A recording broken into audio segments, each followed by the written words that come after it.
I just need you guys to state your names and your relationships to each other. Okay. Are we starting? Yep, whenever you're ready. My name is Simona Chazen, and Jerry and I have been married since 1949, June 1949. And so I have been part of the Chazen family for a very long time. I loved and respected my in-laws, Rose and Dave Chazen, very, very much, and felt that I knew them. My mother-in-law was the sweetest and smartest mother-in-law in the world. Everything I did was right.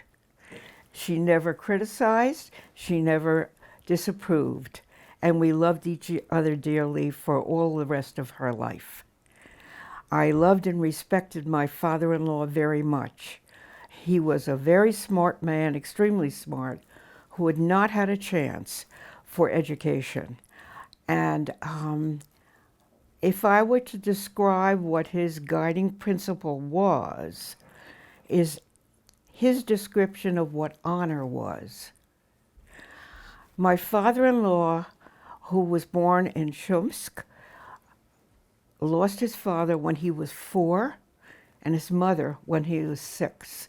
But he has early memories of spending a lot of time with his mother, especially on Fridays, when they would pack up all the food she had prepared and start on a journey around the town where she distributed food and other necessities to the people who needed it. She was known as Sarah the Righteous, and this was a source of great pride to him all of his life. My father-in-law did not think honor and success had anything to do with money. For him, it was what you gave. And he was an extremely charitable man. And that was his definition of honor and status. Beautiful. That's beautiful. I love this idea that you were so close to them. Yes. I mean, how was it for you two before, when you were first meeting Rose and Dave?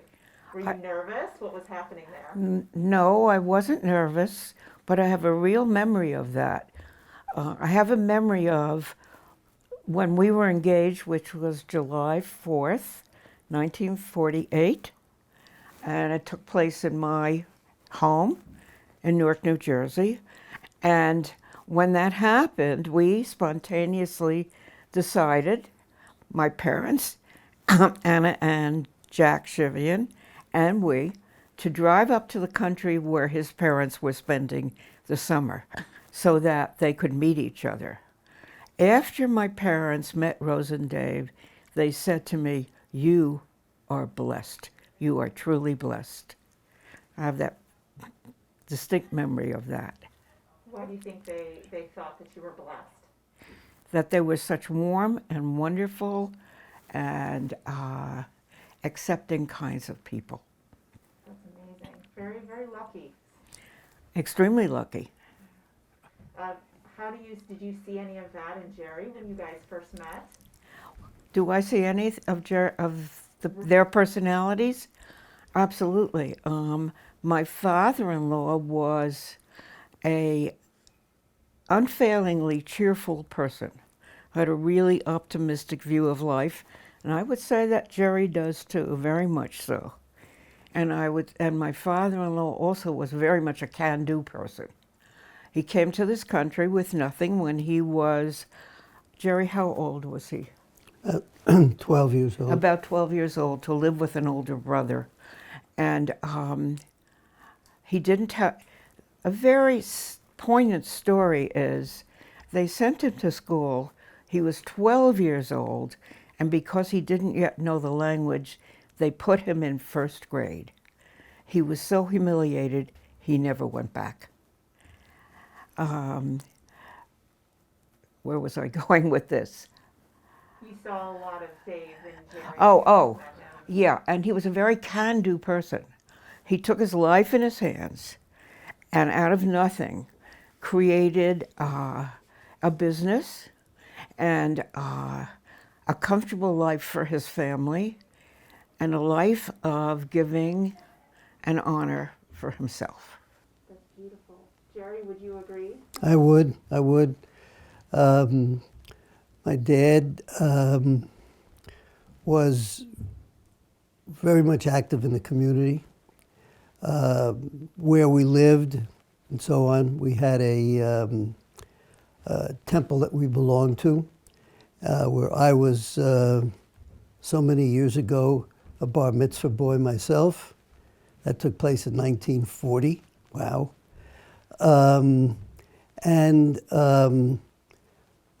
We were members of that congregation, and shortly after my bar mitzvah, my father, who was active on the board there, became president and remained president for 28 years.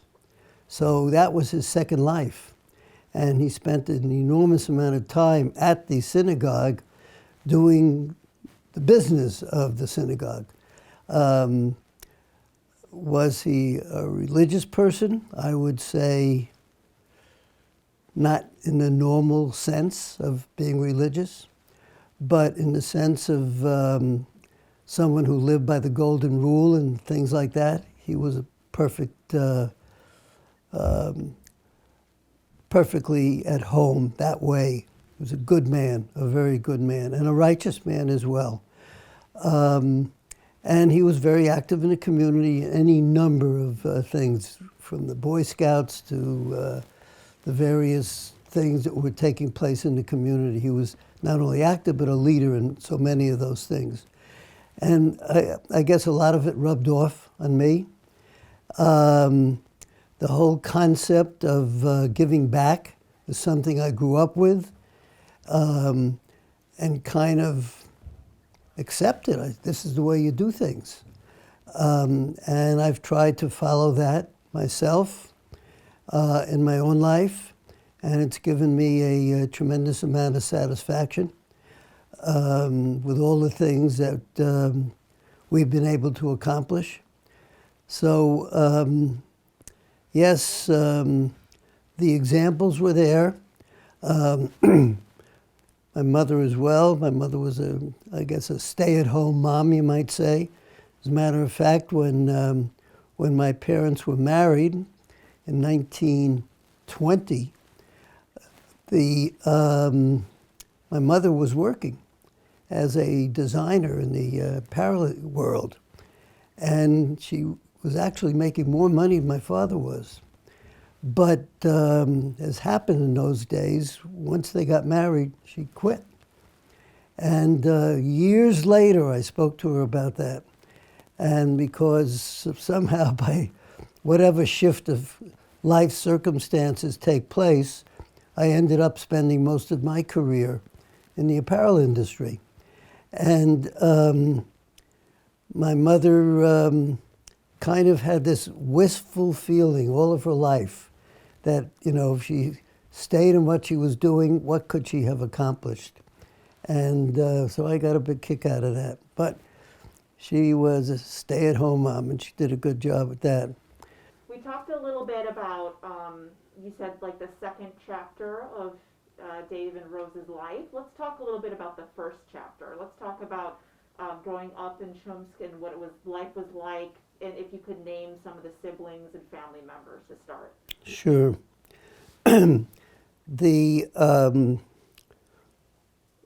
During my younger days growing up, I really knew very little about my father's background, where he came from and so on. I knew that we had relatives here in the States who were my father's siblings, an older brother who he had lived with, Uncle Louis, who I got to know. We visited occasionally. And then he had a sister who lived in New Jersey and another brother who lived in Brooklyn. But we never really talked about anything that had happened, how the family got there, or things of that nature until much later. And it wasn't until, I would say, probably in the late 30s, when it looked like war was going to happen and so on and so forth, that we started to hear about family members who at that time were living overseas, and that there was more of my father's family, his brothers and sisters, who were living in Europe who had never come to this country. And eventually we learned that almost all of those people perished during the war as a result of the Holocaust.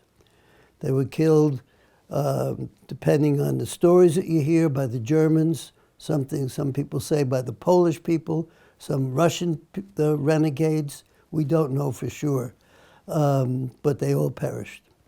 With the exception of 3 young girls who escaped and made their way to what was then Palestine, and got to Palestine in 1938 and 1939. And after some very arduous trips, it wasn't easy to make that journey. And the British at that time, who controlled Palestine, were very concerned. They didn't want to see too many Jewish people coming into Palestine because they were trying to maintain a balance between the Arab population and the Jewish population. But the 3 girls got in and stayed in Palestine all the years and so on. As a matter of fact, 2 of the 3 joined the British Army in the war, and then came back and settled as citizens of what later became Israel. They all married and they all had children, and we are, in a way, kind of the overseers of the branch of the people that have made their way to Israel. And we now, I think at last count, David did some, my son David did some work on all of this and counted up 42 Chazen descendants who now live in Israel. So as descendants of the 3 young ladies who came there. Can you give us their names? What were the 3 ladies' names? Yes, there were 3 sisters. The oldest one was Sonia, and the other 2 sisters were Devorah and Frida. Do you know how old they were when they escaped? They were teenagers, right. Wow. They were all teenagers. Sonia was older than the other 2. Devorah and Frida were about a year apart, and Sonia was, I think, 4 or 5 years older than them. And they were, active in some of the Zionist organizations, excuse me, in the Ukraine, where they lived. And as I say, eventually made their way to Israel. May I add a little bit to this story? Please. Oh, let me just say something, because I know you're going to edit, right? Uh-huh. Yeah, think of the name. The story, Dad, about their mother is, I guess you're going to tell the story, Mom. Their mother is the woman who raised my grandfather, Yeah. as you know. I was about to several tell years. that. Okay, so I just want to make, because that's a good and then, Mommy, you also tell what they called Grandpa Dave and their relationship with Grandpa Dave their whole lives. But also, Or his whole life. but Dad, a reminder to say that these 3 girls were your first cousins. So Mommy will work that into her part. Okay, Right? They're your first I will cousins. go. I will go. Are we on? Absolutely. Okay. Going back to Chomsk, when my father-in-law's mother died, when he was 6, he was largely brought up by an older sister who was known as Fega. I really don't know what her. Yeah. And when he was about 10 or 11, she married and moved to a different town. At that point, he kept asking the family, where is she? And where is she? And is she coming back? And somebody, not very wisely, told him, it was just a kid at this point, go to the crossroads and wait for her.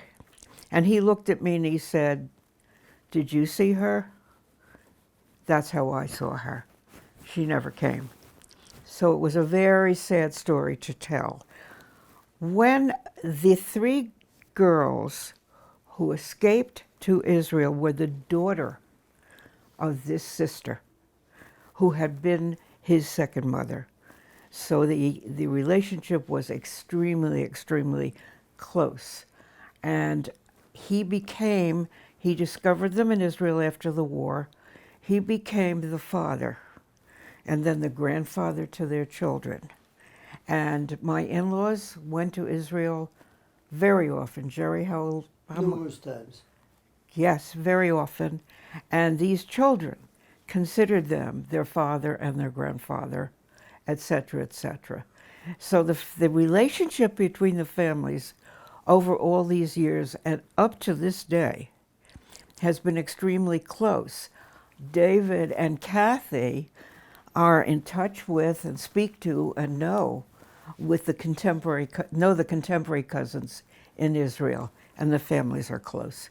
Most of the Israeli contingent, or many of the Israeli contingent, especially the direct descendants of the three ladies, have been to this country. And so they visited us in our home and stayed with us and so on and so forth. And so we did, and as Simona mentioned, to this very day, we do try to maintain relationships. The three girls are past us now. They've all passed away, but their children are doing well, and their children have children of their own and even grandchildren. So the world moves on. And we made our first visit to Israel in 1968, which was right after the very famous Six-Day War that took place in Israel.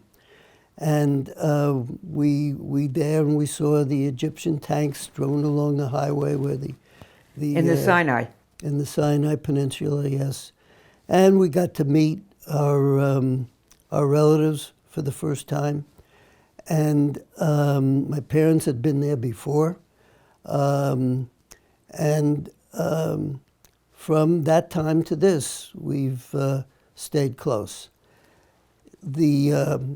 Over the years, and part of the reason I guess we're sitting here and talking, we became more interested in the family history and where everybody came from and what was the family life like in those places and so on and so forth. And when Jasper and Fiona's bar mitzvah, b'nai mitzvah, came up, David, Daddy David, grandson of my father, David, came up with this project to look at the family history of what happened to our family and so on. And so we've been doing a lot of investigating, and we are continuing that process. It hasn't stopped. And to try to find out more of the people who lived there, what kind of lives they led. And going back some generations before. Exactly, what kind of lives they led in Russia, and who they were, and so on and so forth. And what happened to some of the other people who came over here and had kind of dispersed out of our particular locality, and what are those people doing, and so on. So we're in the midst of that project. We've learned a lot. We do know that my father came from a family of 7 siblings, and that he himself was born a twin, but his twin brother passed away, relatively at birth. But he had 6 other siblings. Of the 7 siblings, totally 4 came to this country, and 3 stayed in Russia. And as I mentioned early on, everyone who stayed in Russia died or was killed during the Holocaust. We all die, of course, but they unfortunately passed away before their time. The eldest brother in the community, from what we can gather, my father's parents, both of whom, as Simona mentioned, died when my father was very young. But my father was also the youngest of the 7 children. So the other children in the family, some of whom might have been as much as 10 or 12, 15 years older than my father, had the benefit of their parents for all those years, even though my father didn't. The oldest brother, my parents' reputation, my mother, Sarah the Righteous, was someone who took care of the poor and so on and so forth. And her husband, Jacob, was I guess a relatively, for those times, a relatively well-to-do person who ran some sort of a mill in the small town that they lived in, and so on. Of the 7 siblings, the oldest was a man by the name of Marcus. Marcus had gotten enough of an education to be a pharmacist, and he owned the pharmacy in their little town. And as a result of that, because the pharmacist was almost like a doctor in those kind of communities, he was very, very active and was a community leader. So the family always had this kind of maybe, I don't know, a high position in the community. When the lady who was taking, his sister Fega, who was taking care of my father when he was just a kid, married, she moved to a neighboring town. And so there was a relationship that was going on between the parts of the family who lived in Shumsk and this neighboring town, which was called Kremenets. And I might just mention, now that I think of it, doesn't exactly fit in the chronology, but there was a Shumsk society in New York City. Apparently, enough people from Shumsk had come to New York to have a little bit of a society. Maybe there were, I don't know, 30 or 40 members, families, who came from Shumsk in the United States. And I think, like many immigrants, they kind of had a tendency to stay together because they didn't know anybody else. And my parents were very active in that. And my parents, one of my father's brothers, Hyman, whom we called Munya, was, I guess, considered the scholar of the family. He was well educated, and he was a teacher, an academic, and he was a writer. And he wrote histories of Shumsk and so on. A lot of those histories were written in Hebrew, some in Yiddish. David is working with a group to translate some of those works, to make them part of the family lore. And we're trying to put all of those things together to give my generation, his generation, and Jasper and Fiona's generation, and our other grandchildren, of whom we have 5 more, a feeling of what their heritage is, and where they came from, and what the people were like, and so on, the lives they led. And so I'm just as a kind of aside to what we've been talking about, I'm very proud, both Simona and I are very proud of all the stuff that David has taken upon himself to do now and put all of this together. I'd like to interject just a little something at this point.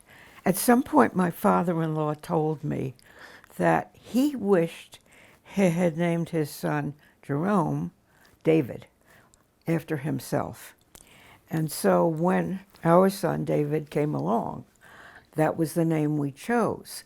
And while it's widely believed among Ashkenazi Jews that you don't name anyone after someone who's living, a kind of superstitious feeling that that might shorten their lives. It is not Jewish law at all.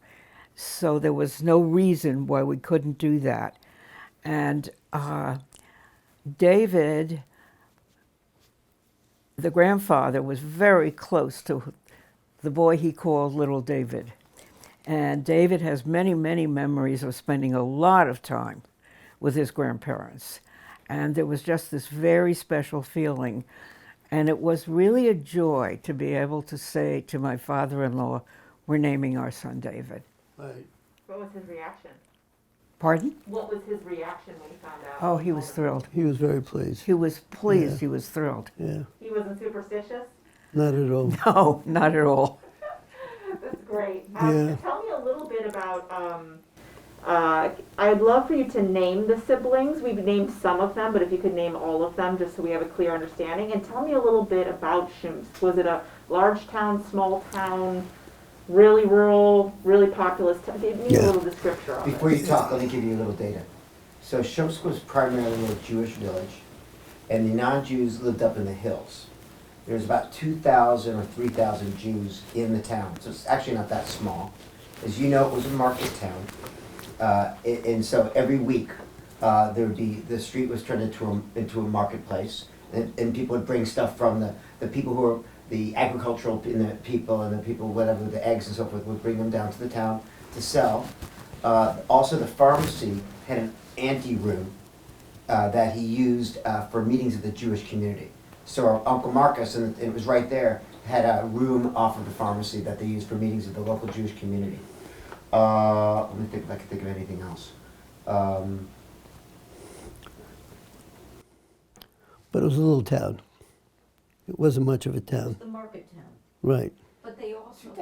3,000, not that. Wait. that's a lot of No, Jews. but it was very rural. I would say most of the streets were mud streets and things like that. It was not citified at all. Although some of the pictures, well, many of the pictures You we to have, repeat the stuff I said, because I'm not going to be in the edited version. yeah, many of the pictures we have, the clothing and everything is very citified. I mean, the Kremenetz, we don't know. At least I don't know that much about Kremenetz, except it was much larger, a community, and people dressed just as people in Chicago would dress. So that we have many pictures of the family in Kremenetz. Kremenetz? Yeah, Shumsk. no, in Dvora Kremenetz. moved to Kremenetz. Nobody else did. Yeah, but the pictures we have were pictures of the Okay. family in Kremenetz for the most part. And they were all in, urban dress. So I would say that the education in Shumsk was a Jewish education. Jews send their children to school. They feel very strongly about that. And so they went to the Jewish school. That's the only school there was. And that was the schooling that my father had. And as Simona told the story, his experience in the American educational system was short-lived. And after that, basically he was self-educated, and he did learn English. He always spoke with kind of an accent, but he spoke well.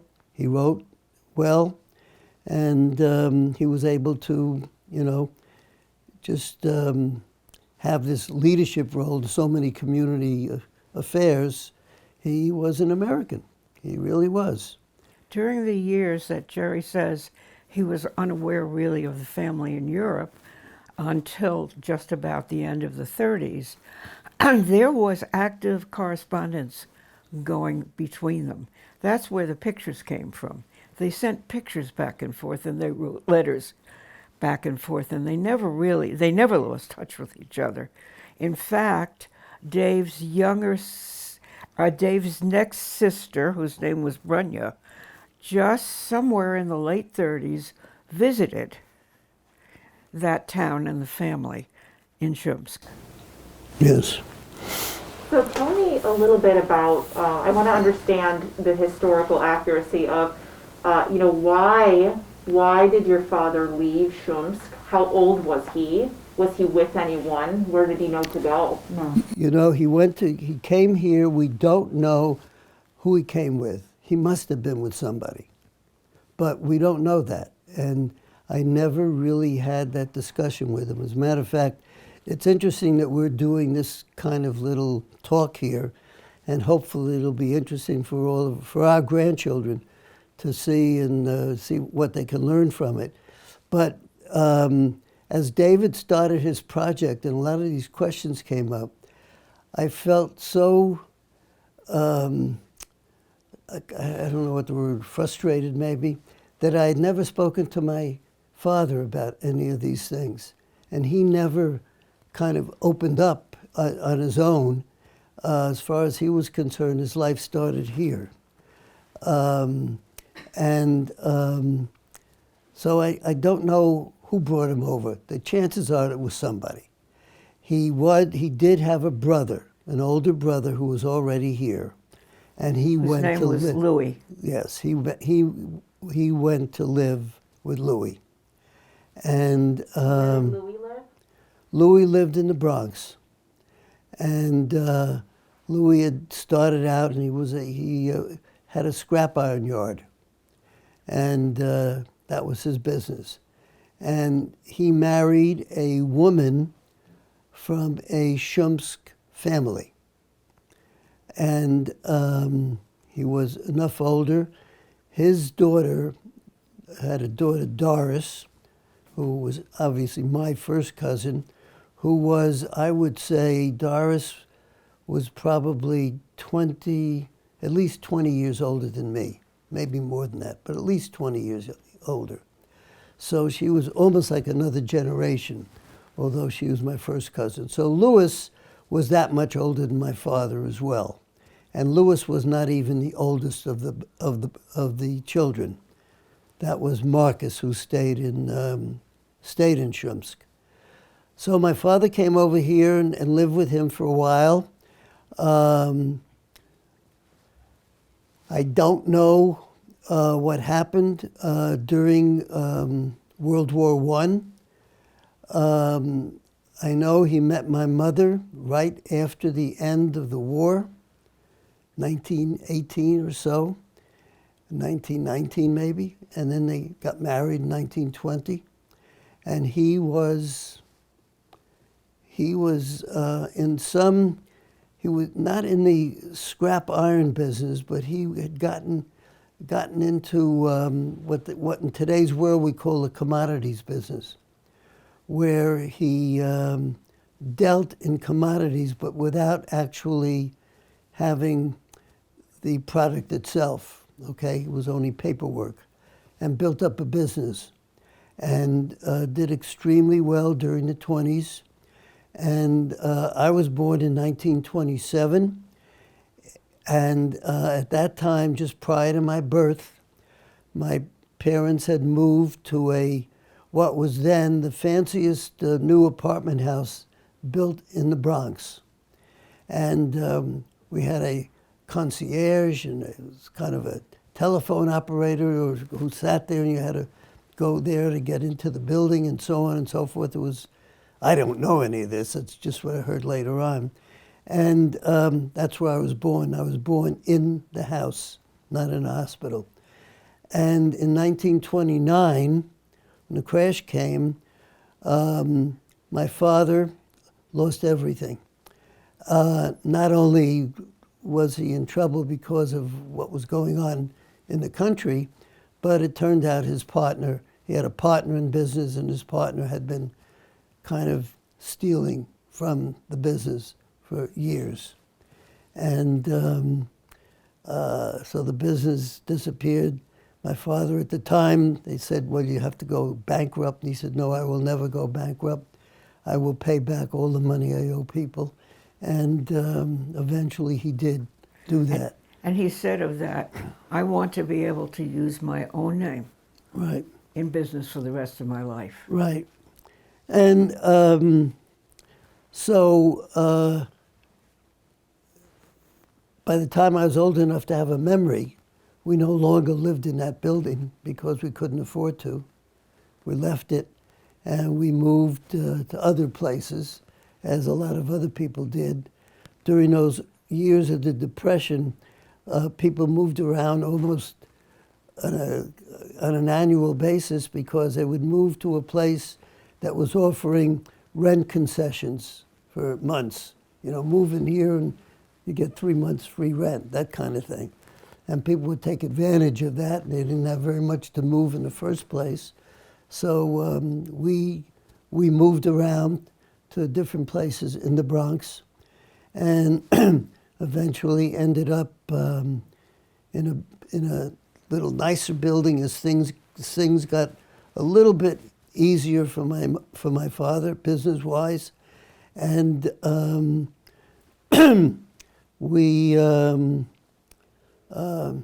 I was able, by the time I was 12, having lived up until that time, I remember movies at that time, kids' movies would cost 10 or 15 cents. And we didn't have that money for me to go to the movies for 10 or 15 cents. It wasn't available. And my sister, who was 6 years older than me, my sister Frances, who was, I think, the smartest one in the family. She was sweet, smart, everything you would want to be. And when she was in high school, the things were so bad that they had, at that time, we were living, as I said, in New York City. There was what they call commercial high schools in New York City, where people could go and you would learn how to be, like if you're a woman, you'd learn how to be a secretary. What did that mean? It meant you studied stenography and typing. You got that, and you got 2 years of education. So by the time you were 16, you could leave that commercial high school. 16 was old enough to get what was then called working papers. I don't know what they call them today. And you could go get a job. And that's what the family said Frances would have to do. You go to commercial high school, and you'll get a job, and you'll help us, because we need the money. And I was like 6 years younger, so I really didn't understand what was happening. Later on, I learned, you know, what a terrible thing it was, and how unfortunate it was that my sister, who would have been a fantastic college student, never had the opportunity to go to college. But she had a wonderful but short life. So, where were we? I got to track you a little bit. It's okay. We were talking about sort of the Great Depression and sort of what happened during the Great Depression and how Rose and Dave found ways to survive during that time. Right. But it started in Dave coming over from Shumps and trying to figure out what age he was Right. and who he came with. Do you know what age he was? Did you ever tell 12. Can you also add My father in, said that. Can you also add in the education of my grandmother Rose? What was she able to do? Was it in this country, or was it, she came from the surrounds of She's not from Vienna? Shumps. Yeah. She's Sure. not from Russia. She came from Austria. But her education and how she came to work, and just to bring Well, that into the Also, story. Yeah. I know. I don't know. Business. I don't know anything about that. And I did a lot of talking with your mother and father. Somehow that never came up, What, never? What? what her education was. Oh, But she talked about the town that she came from, which was in Austria at that time as part of the Austro-Hungarian Empire. And she lived in a city and it was a city, called Czernowitz. And she was very proud that it was really an urban center. And she talked about that they had an opera house, and they had learned how to sneak in through a side door so they could hear the opera. So she had a feeling for the finer things in life Right. and aspired to that sort of thing, to the finer things in life. But I don't know anything about her actual education, except that somewhere she learned to be, at first, a very good seamstress, and then talented enough to be a designer of women's clothing. But I don't know anything about her education. Right. Dad, I don't even know how old my mother was when she came here. You know, I don't know that. Dad, I want you to get in Interesting. Grandpa's business. You know, certainly when I was growing up, it was called David Chazen Inc. Right. Because he talked about he wanted to keep his name, so you might want to. Right. I had said that. No, Yeah. you said Yeah. One other thing, I believe we know who Grandpa came with because it was on one of the manifests of the ship, so maybe David can go back and look at that. Well, we're not after going to I- get into this, but by the way, also stuff that we're not going to get into this. I forgot until this minute. Jacob was married to 2 Sarahs. Grandpa, some of those brothers and sisters are half brothers and sisters. He had Two been wives. married before. He'd been married before, and both named Sarah. Right. And that's also could account for the big swing in the ages. That could be. You're right. Yeah. And my father-in-law, in his bedroom that he shared with, of course, Rose, in the years that I knew them, directly across from his bed was a large photograph of his mother. And he said, every day when I open my eyes, I look at my mother. Is it the mother who passed or the mother who raised him? Technically sister. It was his mother who died when he was 6. So what's interesting to me is you know, he went through an immense amount of loss, right? He lost his biological mother and was raised by his older sister, who then got married and left. He went to go find her, couldn't. Then when he was 12 years old, went to America. I mean, there's just this like cycle of loss, almost. This how do you survive sort of thing. It's just amazing. And I've thought of just what you're talking about many times, that he had so much early loss. And somehow the man was really unfailingly optimistic and cheerful. Where do you think that came from? I don't know. Maybe some people are born that way. I thought about that very question, actually. Yeah. It's amazing. Can you imagine being 6 and losing your mother? I can't even fathom it. How Right. you survive. Yeah. Let's. I But want there's another piece to this, Uh-huh. which connects to the closeness of the family today. You know, they all took care of each other, all those siblings and half-siblings and whoever's left around. It was understood that you just picked up the mantle of whatever the loss was and you moved on. So there's that piece too. I think that Kathy has a good point there. I think that in many of those communities, families tended to be large. It was not unusual for some of the children to pass away and so on and so forth. And I think that the view of how those things were handled then is different than the way we think about them now. Even as we talk about African people today who have families of 10, 12, 15 children, and not all of them survive. And they say, well, yeah, I had 15 children, 4 died, but I still have 11. You know, it's just, that's the way it is. I think the fact that his sister was right there to take care of him when his mother died probably made it a little bit less of a shock for him. And she might have been, let's see, he was 6, she might have been 16. So she was. But he Yeah. thought of his mother every day for the Yeah. rest of his life. Yeah. It was still a very deep loss, yeah. I would imagine. Yeah. Do we know how she passed? I don't know what the illness was, but he talks about her last days. And apparently, as the littlest one, often he would be in bed next to her, you know, cuddling and so forth.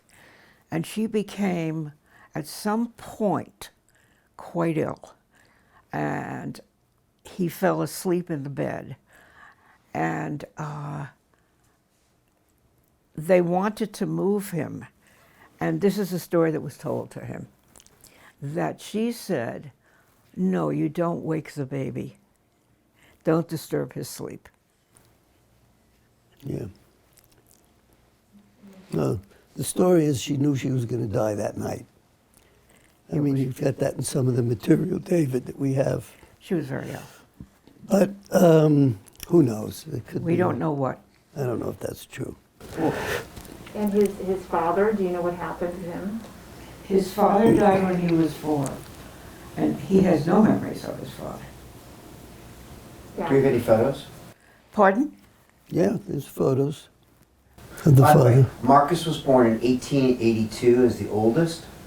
David was born in 1896. So there's just 14 years between the oldest and the youngest. Yes. Can And you- Louis is even younger than Marcus. Can we list just the siblings in order from oldest to youngest? Just Well, I have them here. Let David do this. No, I'm not on camera. Do you want to read it, Dad? Yeah. I think you can. Can you read that? Marcus, Louis. Did I get it right, by the way? They just open it. Bela, Bela. Okay. Okay. So Marcus was born in 1882, and Louis Chazen was born in 1884. He's the one that was here for my dad to come over. Then there was another young lady, Bila, who was born in 1885. Fega, the lady who raised my father, was born in 1886. Hyman Munya, the other brother, 1888. Brunya was born in 1893. And my father was born in 1896 as the youngest. Great. I kind of want to wrap up a little bit of Shumsk, so let's talk a little bit about, unfortunately, let's talk a little bit about the Holocaust and what happened. So Shumsk doesn't really, it's not really around anymore. It is. Besides, I mean, for memorials, Right. right? But there's not really any members of Shumsk left, aside from the people who left, right? Right. Right. So can They you tell me- did. The town, after the war, at some point after the war, there was a group of people in town. All the Jews were gone, either dead or gone someplace. But some of the people in the town decided that what had happened in Shumsk was terrible and they should put up a memorial. And they tried to get hold of people who used to live in Shumsk at the time, including the 3 sisters who went to Palestine.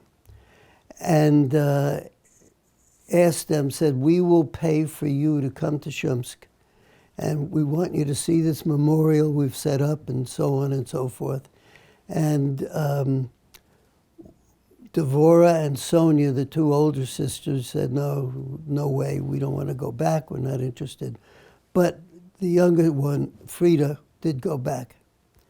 And so she went to Shumsk, saw the memorial, looked at the town and so on, came back to Israel. But they never really talked a lot about it. So there's some, I don't know what kind of shape Shumsk is in today. It might be a thriving little village, I don't know. We talked at one point about going to the Ukraine to visit, but we never did it. Maybe you will one day, David. I'm not going to make it. It might kind of be interesting to see, but it still exists. And Talk to me a little bit about when the Nazis invaded. Let me give you a little data here. Okay. So, And I have the story from your room, too. yeah, this isn't a story, this is just a history. And Actually, can we get the story first and get the history? I'd love to get an anecdote sort of thing. the history of it real quick. Everybody was killed on the same day in the Shumsk massacre.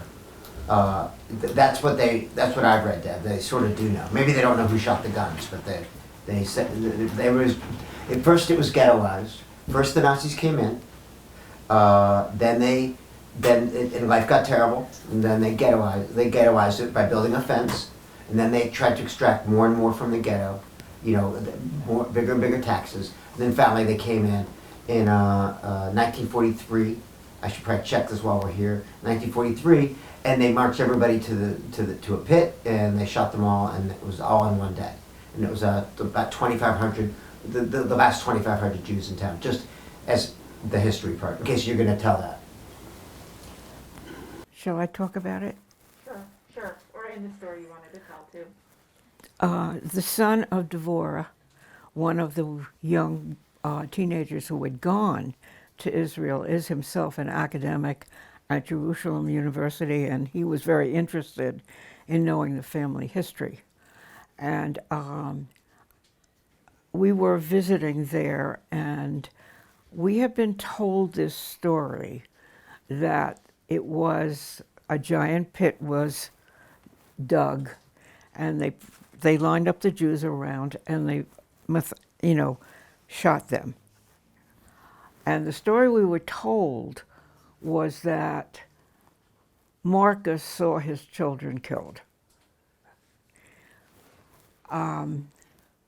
When I spoke to Yaron, the only story I had known about, the famous one, about the pit and lining up the Jews and shooting them and their bodies would fall into the pit, was called Babi Yar.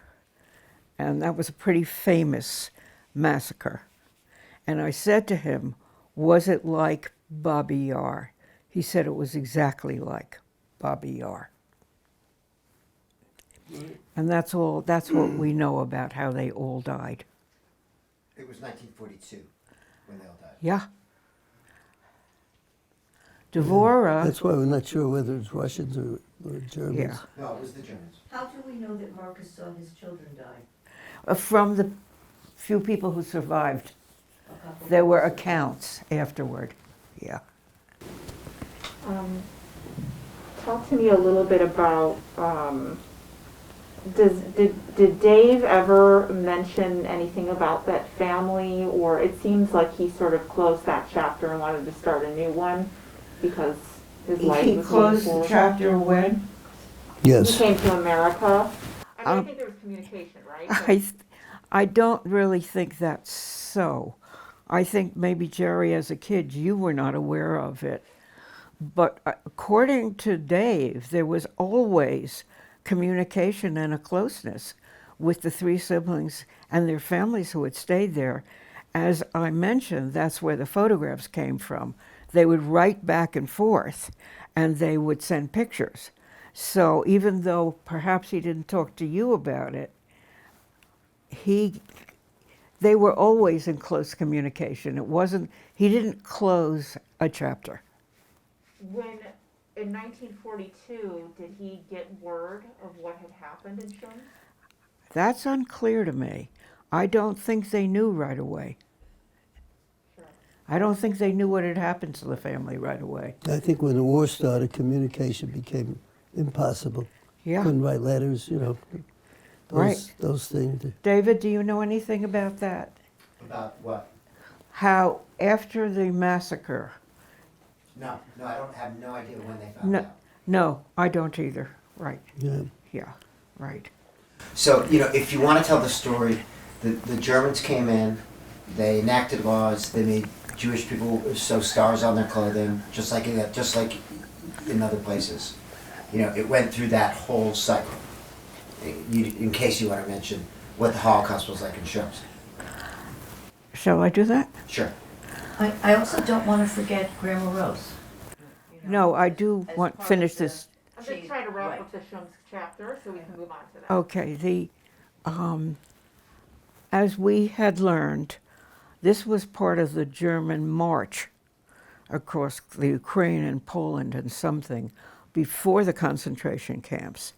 They went through and they were systematically rounding up the population, the Jewish populations of the places that they went through, and they were ghettoizing them and eventually murdering them. and that's what happened. Do we know who passed in Shumsk? So it was Marcus? Yes, yes. It was Marcus. It was about 24 people, Mom. No, I'm talking about the siblings. It would have been all four of the adults if they had survived. No, there were 3 adults there. I'm sorry, it was all 3 of the adults and all their progeny. But you can't name all the names. Now 'cause- name the 3 siblings. Okay, who are the 3 dead? It would have been Marcus. It would have Fega. been- Bela and Fega. And it must have been, But Fega was in Lucia. Kremlin. it must have been the one that we don't know very much about. Bela. Bea? Bela. Bela. So Bela. Marcus, Bela. Bela and Fega. Yeah. Okay, so And you should their- say that. And their progeny. Now, So, Fe- Mommy, I'm off camera, so you have to say it. Yeah, Let me prompt you. So who passed in Shumsk? Who passed away? Who Well- passed away? Marcus, Fega, and Bela. right. And their children, and perhaps grandchildren, except for the 3 teenagers who escaped to Palestine. Right. We don't know about those children. We also don't know. It's a little tricky because Fega actually had moved to Kremenetz, so she was not part of Shumsk. She lived in Kremenetz with her husband, and how Kremenetz we don't really know how Kremenetz fits into this whole thing. We just know she The towns died. were not far apart. They might have been 10 or 15 miles apart. Mom, one thing I want to say, one of the things that I found, is we watched this little girl grow up in the photos. Her name was Rushka, or Ruth, and we think, just by looking at her face, she probably would have been about 11, maybe 11 years old when she died in the Holocaust, and we have pictures of her so that would have been one of the grandchildren. So we do know, if you want to say there's one little girl. We do which is know, Fiona's, by the way, Fiona's new. we do know of one little girl named Rushka, and Rushka was the daughter of, we're not sure which sibling, and we know that she died that day in Shumsk. And I think you want to mention, you keep saying 3 little girls, Devorah and Sonia and Frida, and their mother was Fega. Fega. So I That think was we wanna- mentioned. Kathy, that was mentioned Okay. at least several times, yes. Maybe you want to do the Rushka story again, Mom, because she would have been about 11. You just call her a little girl. So she would have been about David. Because here's how Fiona saw it. She was the same age. She died about when Fiona is the age she is now. So it was something that struck Fiona as we were doing. She died when what? She died when she was probably about Fiona's age now. And so Fiona was looking at pictures of this little girl. Ah, Maybe yes. you want to do that again. This connects to this latest generation because the little girl, Rushka, who died, who was the child of one of the siblings, would have been the same age that Fiona is now, which is 13.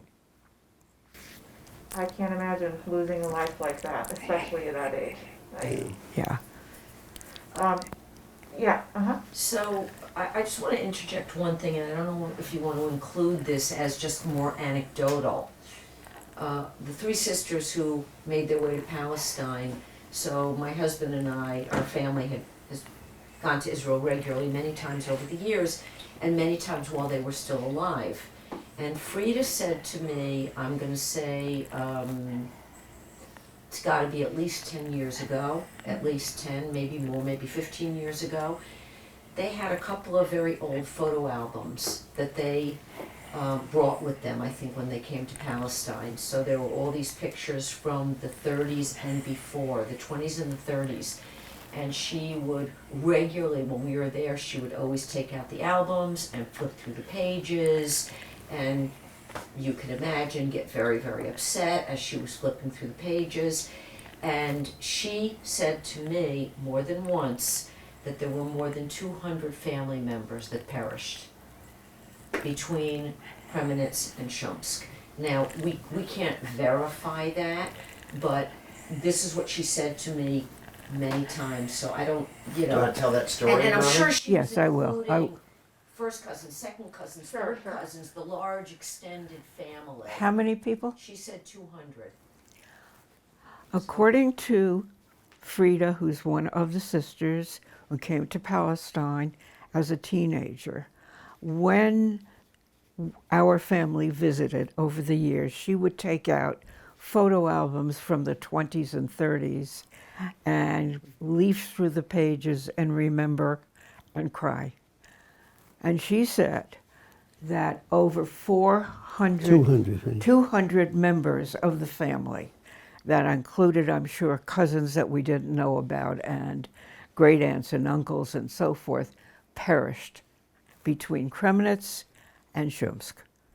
So talk to me a little bit about what that effect had on a family who was so dedicated to staying a family and making, you know, us work together. What was that net effect? How did your parents rebound? How did they figure out how to move forward from that? By doing. My father-in-law immediately, when he was able to locate his nieces in Israel, immediately took on the role of father to them. And then when they had children, grandfather. And during those early years, when Israel first became a country, they needed so much. And I actually remember they would send packages, and why they saved coffee cans. I don't know why. Maybe those were convenient containers to ship in, and would put various necessities in these coffee cans. And that was a regular thing that was done over all those early years when they discovered that they were in Israel. And Devorah's husband was a very scholarly man. And the thing he wanted most and had least access to in this very, very young country was books. And he would send a list, and my father-in-law would go to the Strand bookstore and buy and send all of the books that Walter wanted. So in every way, plus they visited there in the beginning, I think, maybe every year, and often twice a year. So they became really grandparents to Devorah and Frida and Sonia's children. So the relationship was that close. And I would say that's how.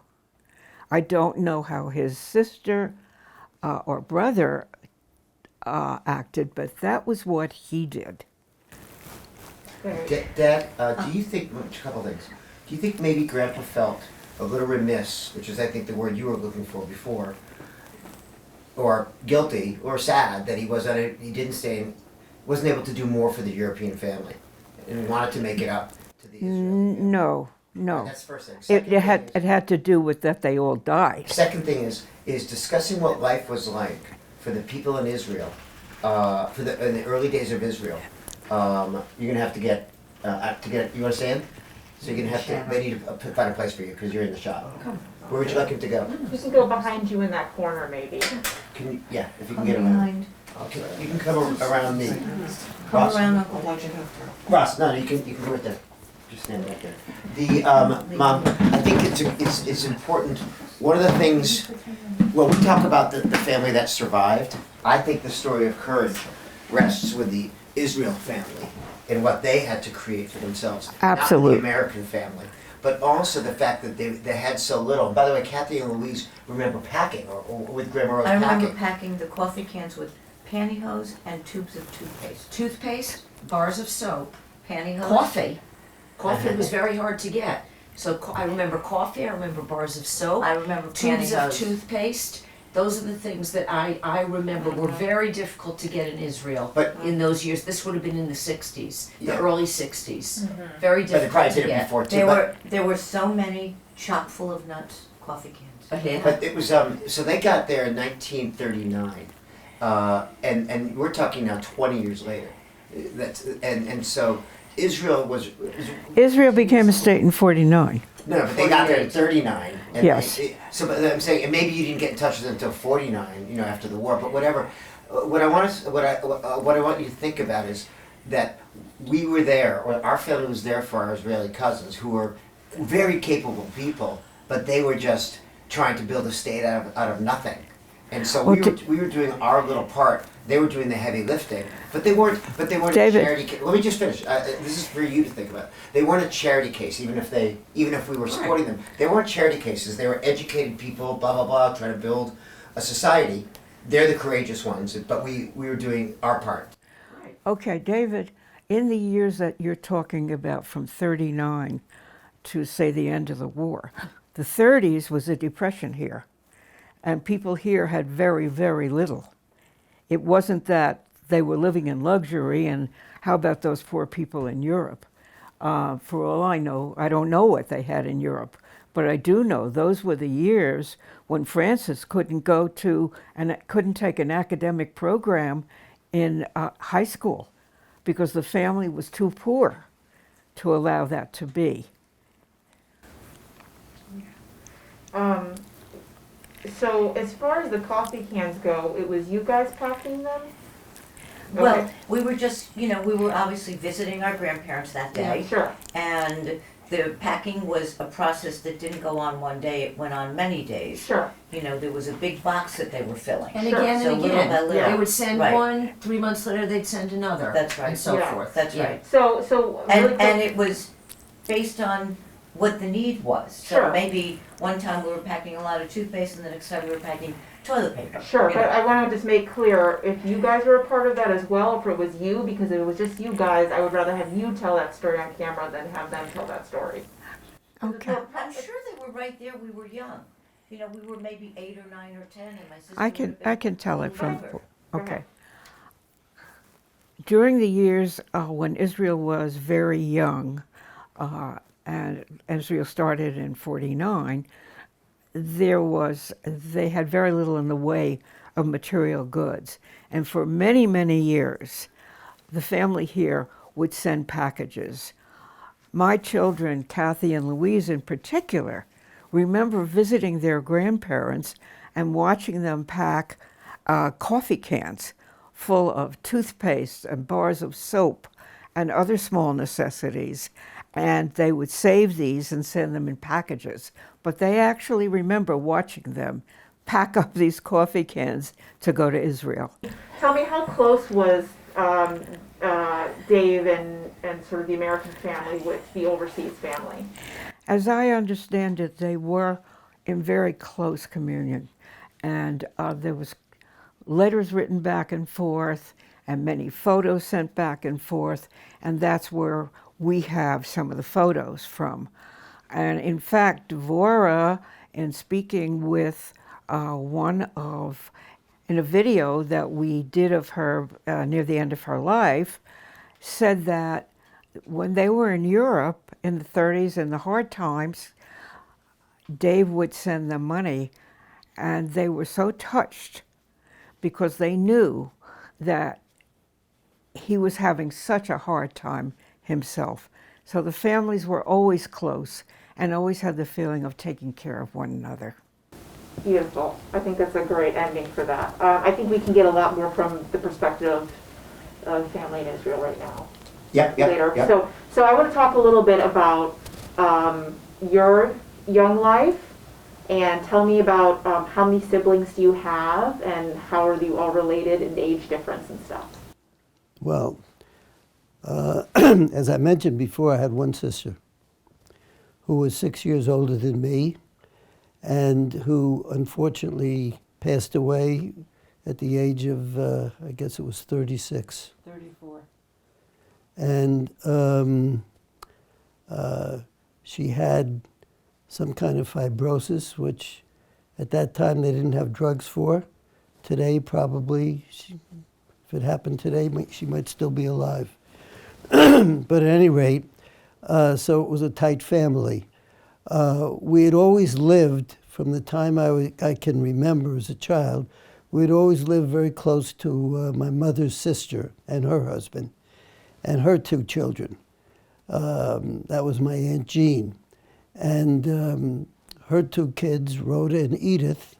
Rhoda was very close to age, and Edith was sort of in between my age and my sister's age. So she was a little closer to my sister than she was to me. It was almost like we were one family, even though it was two. And of the four kids, I was the only boy, so I got maybe special treatment. I don't know.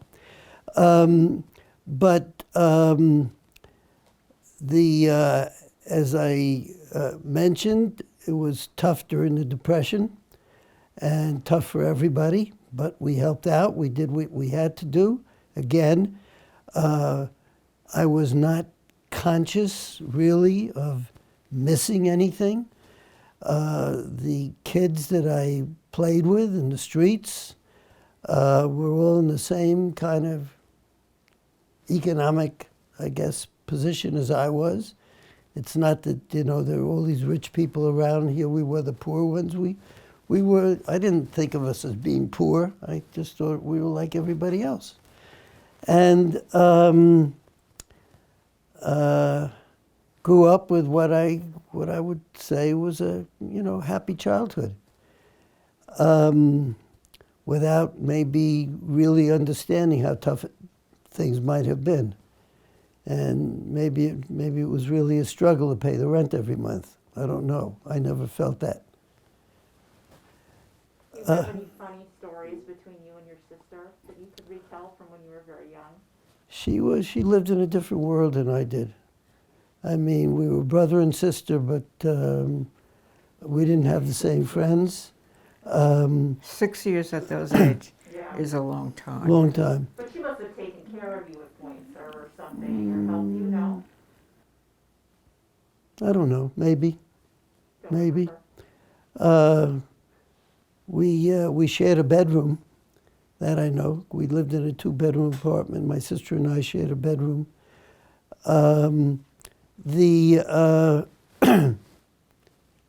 She loved music, and I guess I don't know if having a radio was a luxury. I think everybody had radios, but we played the radio a lot, and she played the popular songs of the day. So I kind of got into that, and that was the era of big bands with Benny Goodman, Glenn Miller, people like that. So I got to know a lot about that music, and it stayed with me over the years. My sister also listened to classical music a lot. She loved classical music. She played the piano. She was, I would say, pretty good piano player. And that's another kind of funny thing of, the fact that we were so poor, but yet my sister, we did have a piano, and maybe it came from our better days, and we kept it. My sister was getting piano lessons, but not at a high level, I think it was a young cousin of ours who was giving her piano lessons. Maybe she charged 25 or 50 cents, I have no idea. But my sister did play the piano. So as I say, I thought we were just normal people, except if I wanted extra money to go to the movies, it just wasn't there. I went to school. The neighborhood we lived in the Bronx, was largely Jewish, with a mixture of some Irish and Italian people. I didn't really have any African-American friends. There weren't any in our neighborhood that I can recall. The schools were closed on the Jewish holidays and things like that. I think in New York City they still are. And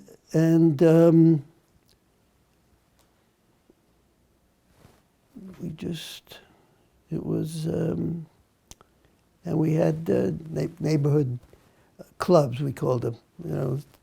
They might have called them gangs someplace, but as kids growing up, when I got to be a teenager, young teenager, we had a club. And so a bunch of kids, and of course, living in an area of all apartment houses, in a very small geographic area, there were thousands of people. So there were lots of kids your size, your age, and so on, that you could kind of be together with. And so I had a group of friends that I was with and so on, and my cousins the same way, and so on. And that went on to some degree all the way through high school. Was it dangerous, are you saying? No, not at all. No.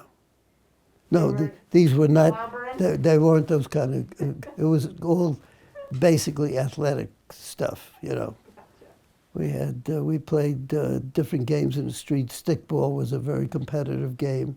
Were you good at it? I was okay. I was, you know, I held my own. Wasn't a star athlete, but I was okay. I was a pretty good runner in those days. I think my son has got that from me. And he continues to run.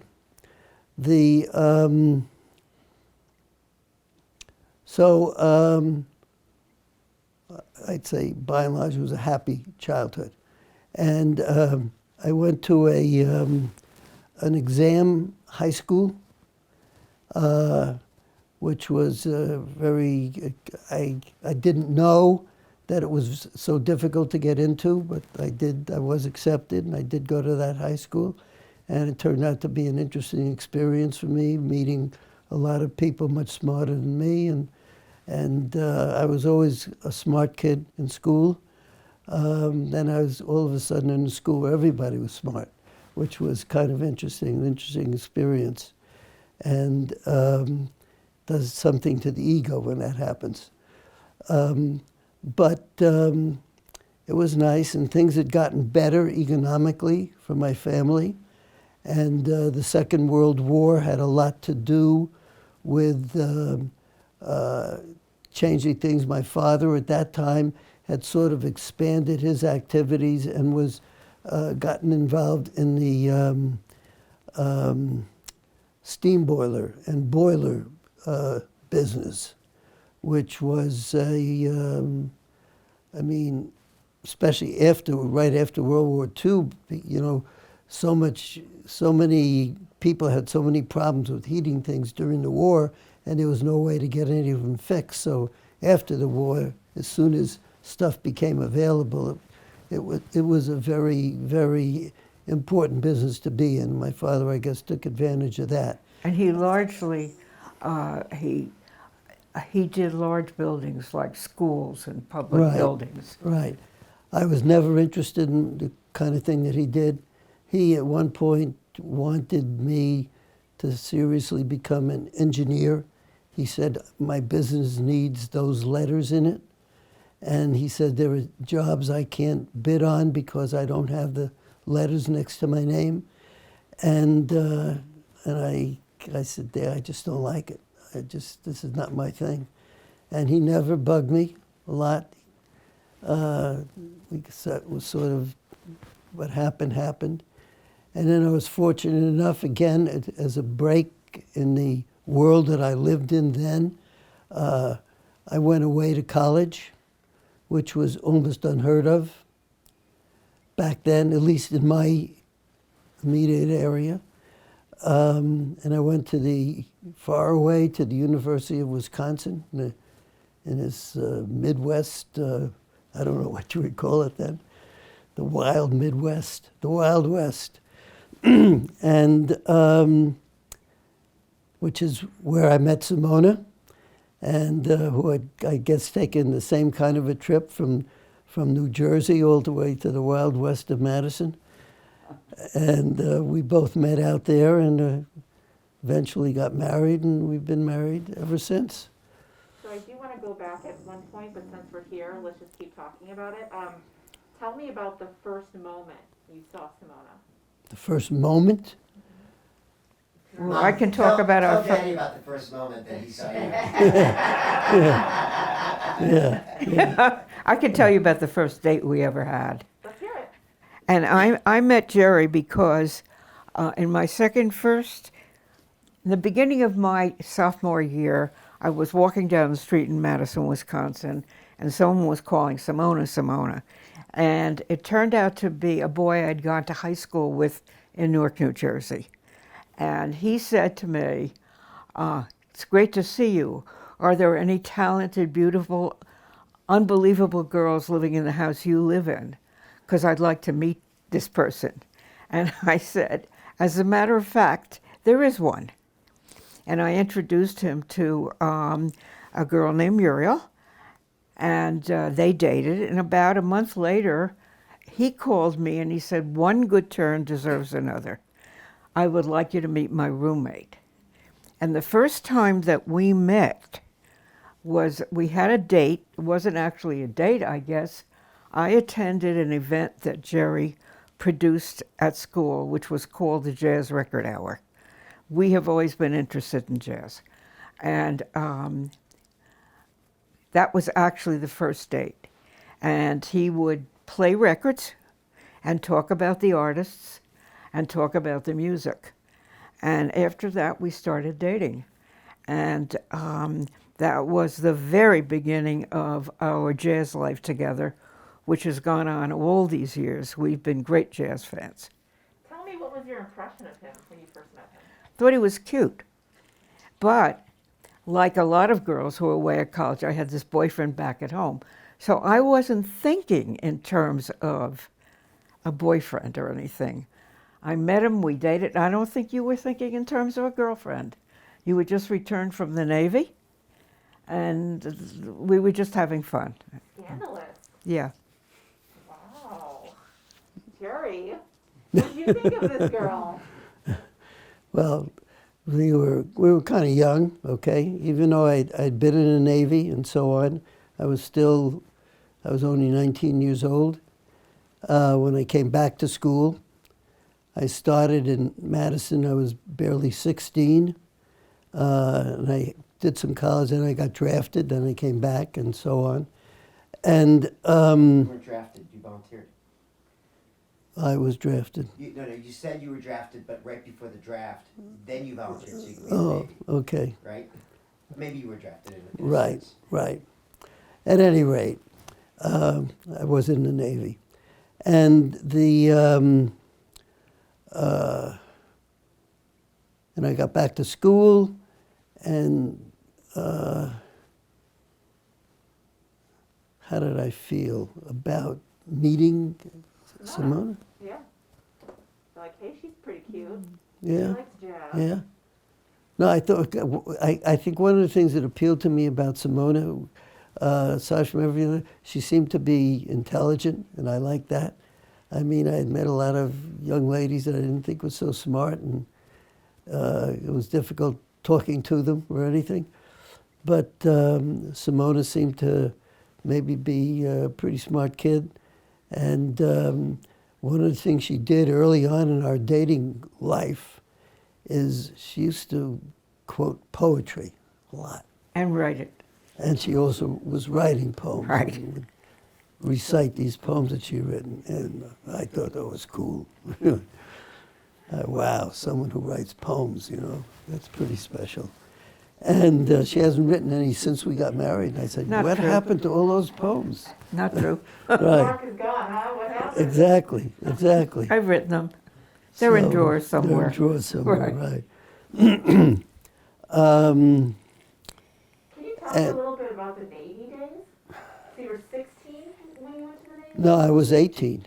You were 18. I was 16 when I went to college. That's relevant. And he was, what, 19 when you came back? When I came back. Wait, sorry. So you were 16 years old when you went to college. Right. Got drafted, and then was in the Navy from 18 to 19, and then 19 went back. to- Exactly, exactly. Tell There me was how that happened. accelerated Well- education. Yeah. The Warrens. It was luck. The luck, well, no, it really was the chronological luck. As I mentioned earlier, I was born in 1927. So it was 1945 that I became 18 and eligible for the Army or service. And it was I became 18 in March of 1945. At that time, if you were a college student, they allowed you to finish the semester before you had to go and get drafted. So I was able to stay in school until May and so on. And after May, I reported to the draft board.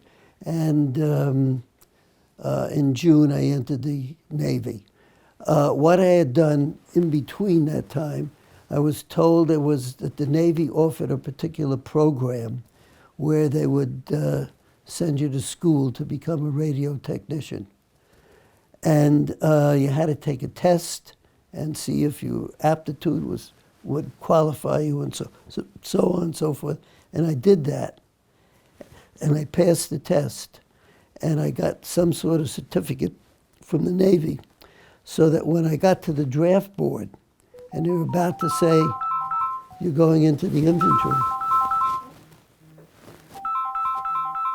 Just gonna have to repeat that whole story now. Wrong time. You want to turn it off, Dad? Yeah, good idea. Susie calling. That's sweet. Hi, honey. Nothing. Anyway, So just so I understand the age, when did you do the exam and get the certificate? Were you 16? no, I was 18. You were 18. Yeah, Yes, but you graduated from high school, not at 17 or 18 like most. Right. 16. right. 15. Talk about the 15. accelerated. Right. Actually, 15. Well, it doesn't matter. It Doesn't does. matter. We'd like to know. He was It's not a 15. brag. No, I don't want to brag. Okay. No, I did mention before that I went to this exam school in New York City. It was an elite school. Which was an elite school, and it was not only an elite school. They did basically 4 years of high school in 3 years. So so because of that, and because of the fact that when I was in elementary school, they had a system where they would take certain kids and skip grades. I don't know if they do that anymore, but it was very common back then. And so I had skipped a couple of grades, which made me even younger. And so, you know, before I knew it, before I was out of diapers, I was already in college. And which was good and bad, I guess. I mean, many social aspects I was just out of sync compared to the big older guys, 2 years older than me, who were starting out, these big 18-year-olds, and he was a 16-year-old kid. But that was it. So I took this exam and handed the certificate to the draft board person, said, okay, you're in this program, you're going to the Navy. And fortunately for me, this is 1945, the war in, I'm trying to remember when the war ended. The war in Europe ended in 1945. It was around that time. Yes. It was mid, I believe, Yeah. 1945. Yes. So just after I got in, the European war ended. The Japanese war at the same time continued. And there was every prospect back then that the U.S. was going to invade Japan and so on. And I was still in basic training in the Navy here in Great Lakes. And just when we finished our basic training, and I was still scheduled to go to this school to learn how to be a radio technician, but just about that time, that was in August of 1945, the atom bomb came. And next thing, 2 weeks later, the war was over. And so, fortunately for me, I never had to worry about losing my life or doing anything to participate in the war. It was over. And they took us, instead, they said, well, we did contract for you to go to school, and we will send you to school, but we want you to enlist for 4 more years, you know. And so I said, no, I don't want to do that. And so instead of that, they sent us to what they called forget the name of it, centers where they were releasing servicemen. And they had set up these centers all over the country, and as quickly as they could, they were getting everybody out of service. And so they sent me to one near to my home in New York, and I stayed there again for about a year until it was my turn to get out after everybody, all the guys who fought the war got out. And then they said, okay, we're ready for you and you can leave. And so I was discharged just in time to go back to Madison for the fall semester of 1946. Gotcha. So I missed one full year Sure. out of my life, and at school. And then I met Simona, and then we started going out together. We had established things were tough in Madison in those years, both in the time that I first started, which was during the war, right in the middle of the war. The Army had taken over a lot of the buildings and stuff for the Dormitories. dormitories that Frat the school houses. had. Right. And finding a place to live was difficult, but we managed. And coming back, one of the things we tried to do with another group of guys that I'd met was start a fraternity, or redo a fraternity that had existed before the war and bring it back and get a fraternity house so we'd have a place to live, which we did. And so I enjoyed the last year and a half or so in Madison. And so that was my undergraduate career. And I very much enjoyed the University of Wisconsin. I liked the fact that I had met so many wonderful people from all over.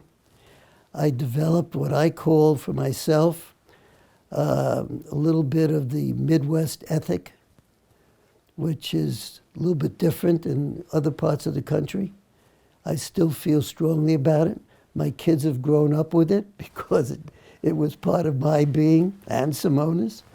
And we have these very high ethical standards in our family. And we've always tried to maintain them for our children and also our grandchildren. And if there's anything that I feel good about having passed on, it's this sense of ethics and the importance of taking care of your fellow man. That's great. Right. I'd love to hear a little bit about your perspective, especially since your father, we don't know so much about Rose, but not really having, well, he had an education, but according to America, they put him in first grade when he was 12 years old. How do you think education played a role in your life, especially when your father didn't really continue on to have one? Was it something he talked about very often, or was it important to him? It was something that he always regretted he didn't have, Yeah. very much so. And he had a great reverence for education. And one of his proudest memories, a story he told me, I think he was placing one of those large boilers in a building at NYU. And there were several times that the president came down to see what was going on and talked to him.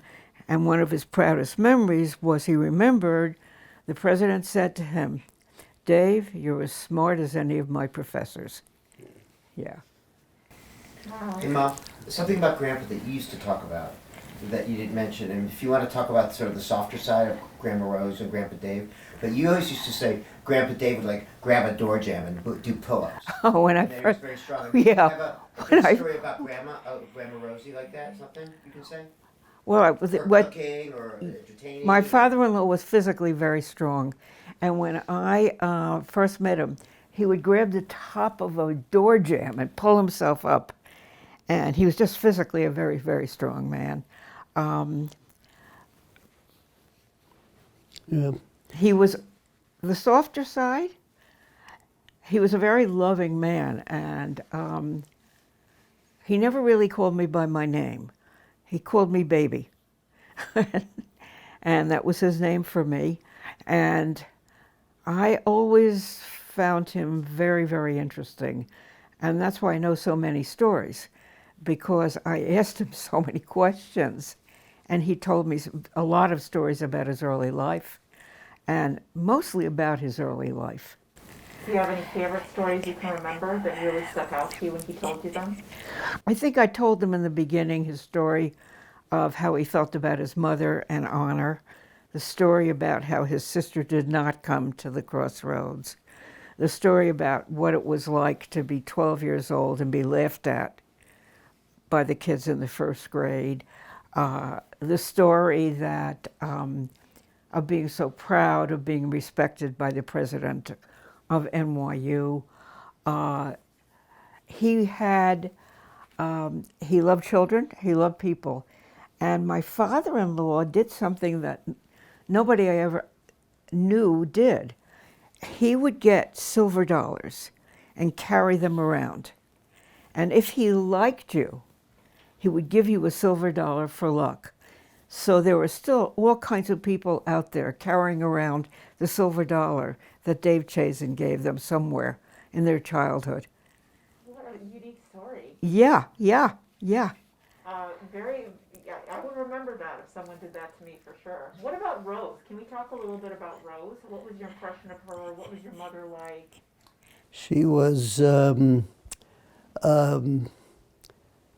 now, growing up, until just a few years before my mother passed away, I really knew very little about her working life and the fact that she had spent this time in the fashion industry and that she was well respected and had a job. And at one point, one of the people in the firm that she was with said, you know, you're a fantastic designer, I'm a great salesman, we ought to leave and start our own company. And of course, she never did. But she told me that story a few years before she died. But not so much during the time that I was growing up. But I did notice about her, she always had this, if we went to a family event, wedding, bar mitzvah, that kind of thing, afterwards, she would be able to identify virtually every dress that every one of the women was wearing, down to the smallest detail. I was amazed. I mean, she had this like photographic memory of how people, the dresses they were wearing, what they looked like, and so on, the jewelry they had. It was incredible, just incredible. And she didn't think anything of it, you know. Yeah, it was easy. But she was very solicitous of my father, and she accompanied him. She was out there. She belonged to several women's organizations, as well as, you know, being part of all the things that my father was in. She was very active in Hadassah, and that was another one of our childhood things, childhood memories, taking care of Hadassah. And to this day, Simona and I are proud members of Hadassah at a very high level. And She, at one point in her life, made me a life member. Yeah. You paid a certain sum and you became a life member. She made me a life member. Right. It was her passion. Right. And she also spoke well on those occasions where she had to make a speech or do anything. She spoke very nicely. She was a petite lady. She loved hats. She had a closet full of hats in the years, I guess, when women wore hats. It was a fashion that time, too, Yep, right? yep. And I don't know, even the years when I guess I thought we were so very, very poor somehow or other, for the holidays and stuff like that, the finery would come out, you know. How she maybe saved pennies and nickels and dimes and to take care of those things. I'm not sure, but that was very important. Clothing was very She important. also knew how to take an old hat and and refurbish it and redecorate it, so it looked like a new hat. Yeah, She seemed to be very artistic. she was. Yeah. She was. And so, you know, as a kid growing up, I mean, that kind of stuff was not anything I cared about or thought about very much. It was only afterwards. Well, he was a boy, Yeah. and he had 3 girl cousins, and he was mostly out playing stickball on the street, and the girls were much closer to the mother and the aunt and what was going on, yeah, Sure. in that kind of way, right. Hey, Dad, can you do the temple story again? Sure. Wait. You, one of the things you talked about, Mom, was that Grandpa would come home from his job, which was a little bit of a dirty job, and he would shower and change into a suit and go there every single night. You And that tell was a it, pretty Joe. cool story. Your daddy did Yeah. the story? Okay, Yeah. let's tell that story. But also his involvement. You know, he was a religious man. I don't like that so much. I mean, it's like, it was important to him for some reason to be part of this, to take it over. You also told me it was in bad financial health or something when he got to it. Is that possible? Anyway, why did he do it, and how many years did he go? Because he did it for decades, right? Right. And he was president. Yeah. So I think you should. So, my father, the business he was in, even in the better years, steamboats and stuff like that, was kind of a messy business. And he would wear working men's clothes all day when he went to work. And when he came home in the evening, he would take off those clothes, take a shower, and so on and so forth. No, I remember clearly, your mother would get a hot bath ready for him. There were no showers. Whatever. And he would put on business clothes, suit, shirt, tie, jacket, you know, as if he was going to an office. And at that point, after dinner, he would get up and generally go to the temple. Almost every night. Almost every night, where he was, as I said, president and remained president for 28 years, and do the business of the temple, the financial affairs and all the other things that the temple did, aside from, you know, the things that the rabbi did. This was, I think, whatever he did during the day, he did it so he could come home and enjoy this second part of his life or other part of his life every night, which was, I guess, the part he really enjoyed. One he did to make a living, and the other he did because this was what he wanted to do. And I guess he was good enough at it so that he kept the job for 28 years. And he was also, of course, to whatever degree he was able, he was a good contributor financially to the health of the temple. It lasted a long time until what happened in New York, and I'm sure a lot of that's happened in Chicago as well. The neighborhood changed, and Jewish people moved out to different parts of the world. At that time, when highways were opening up and it was the growth of suburbia, people who lived in these inner city places picked up and said, hey, I don't want to live here anymore. I want a house with a yard or whatever. And eventually the temple Closed. disappeared. Didn't disappear, but it closed, yes. Right. Because there just wasn't people. No, exactly. The people had all moved away. Dad, you might want to tell the story. There's a great story. So that part of the Bronx became eventually pretty bad. It was the part of the Bronx that became known as Fort Apache. But then it started to get good again. And today it's much better. But they contacted my dad, or found him many years later. And you got involved in helping to resuscitate that part of the That neighborhood. that neighborhood. And I think they call them the Chazen houses or something. Right. Yes. But also, we saw the temple, And it's still there. It's still got stained glass. It's still got its Hebrew. It's But a church. It's a church it's a Catholic church for Dominican people. Right. And it's like a nice story. Right. Of the next wave of immigrants, moving in. Right. That's make right. a better life for themselves. So maybe you want to tell that one. Yes, Yeah. but before you do, it would be really interesting if you gave addresses, Dad, of where you lived and what street the temple was on, and sort of exactly the Hunts Point area of the Bronx that you lived in, so that we can place you. Start Okay. with you lived in Hunts No. Point. No. I think, Let's go back to the I anecdotes. think the kids might, We'll find it, Kathy. Later we can find that. Yeah.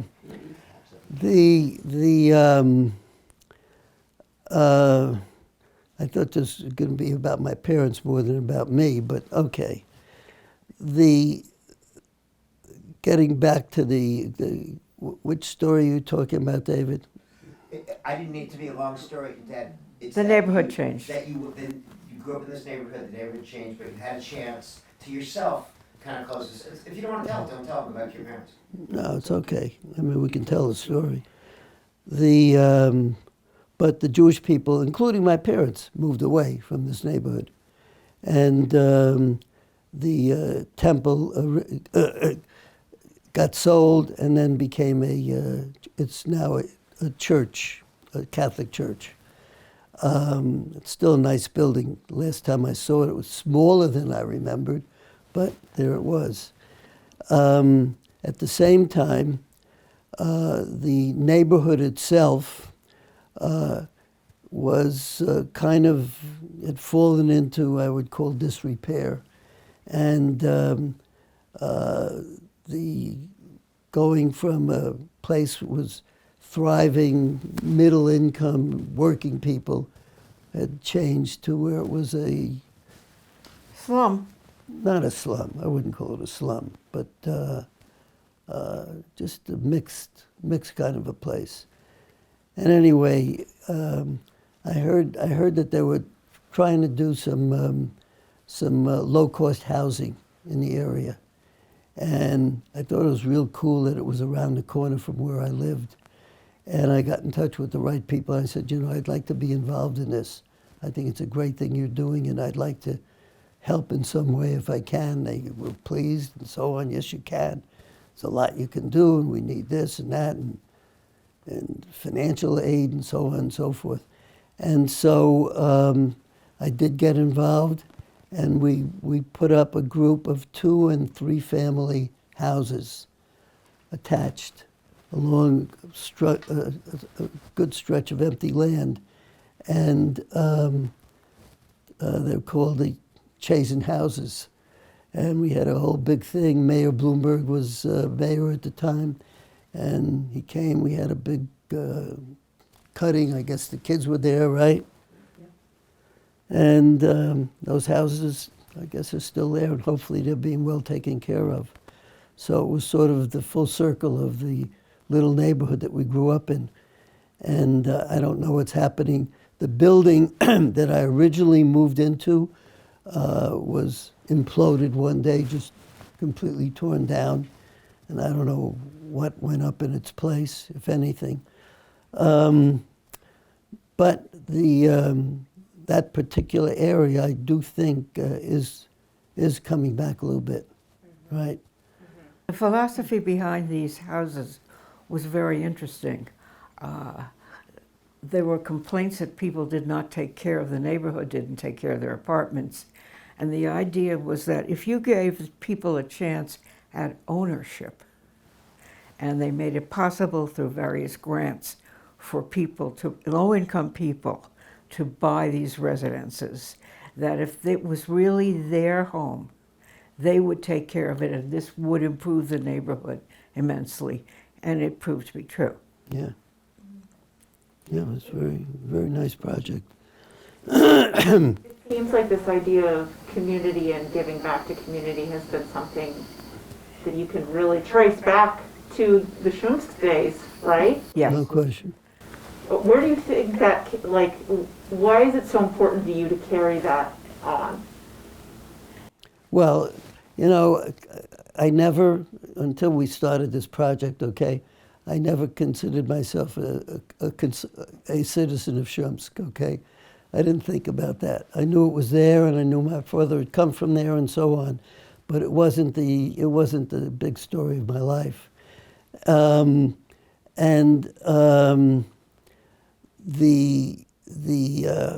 giving back part, for whatever reasons that I can think about, much of that came from my background and my parents and my father in particular, and how strongly he took care of others and made me understand how important that was.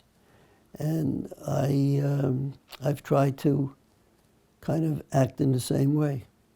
I want to interject here. I know that we've got an hour, and you probably have still an agenda, but I feel like, you know, a big part of that part of this story, and really the whole story, but certainly what we're thinking about, is my mom's family.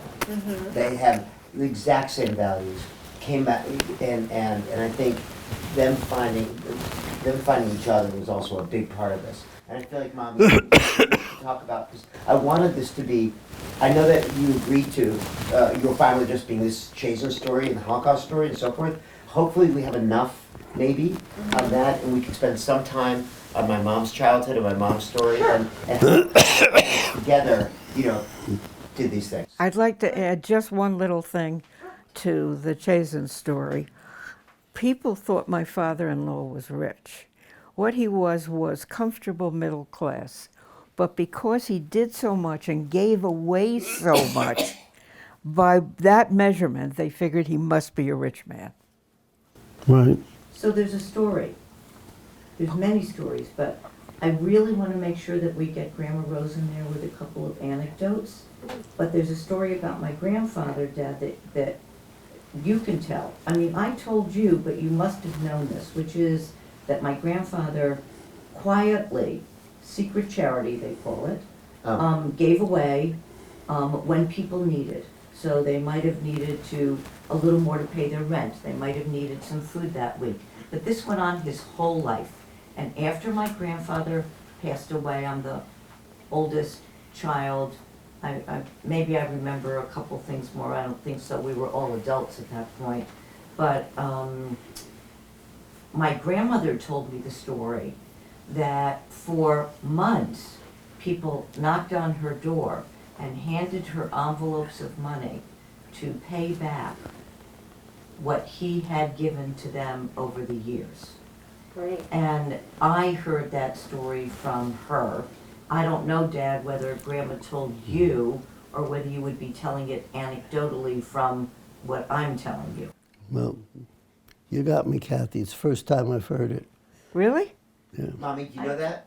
Yes, I do know this. So why don't you just tell the story? Yeah. Let's do it. Okay, the story was that my father-in-law gave in public ways, but he also gave in very private ways that nobody knew about. And that would be that somebody was out of a job and couldn't pay the rent. Somebody needed something for the doctor, and he quietly would help with this. And we as a family really didn't know about it. When he died, starting at the Shiva Week, people would come in and tell stories about what he had given them, what he had done for them, that none of us had known. And for many months, there would be people coming to my mother-in-law and handing her an envelope and saying, here, I can afford now to give what Dave gave to us at a time when we had nothing. How does that make you feel, Jerry, knowing that was your father? Well, I was always, I guess, impressed by the things that he had done, what he was doing, why he did it. I always thought about what he came from and what he made of himself. It was remarkable, really remarkable. So,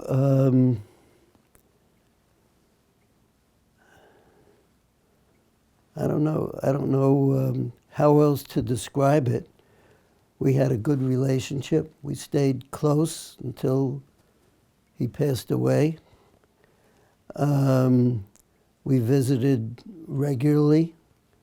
My parents come to see us, we come to see them, and so on and so forth. And we lived far away at times. We lived in Michigan, we lived in Pennsylvania, we lived in Wisconsin, and they regularly visited, so that I would say that the children grew up knowing that they had close grandparents, even though we lived so far away.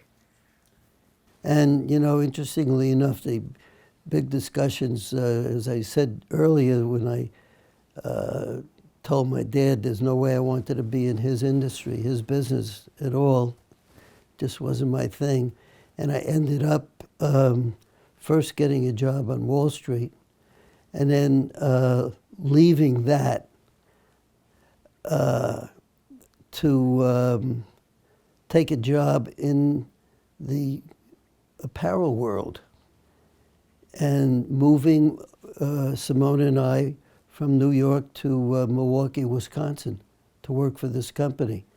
And I don't know, my father was, my folks, well, of course, we had been away at school, so they got used to me being away.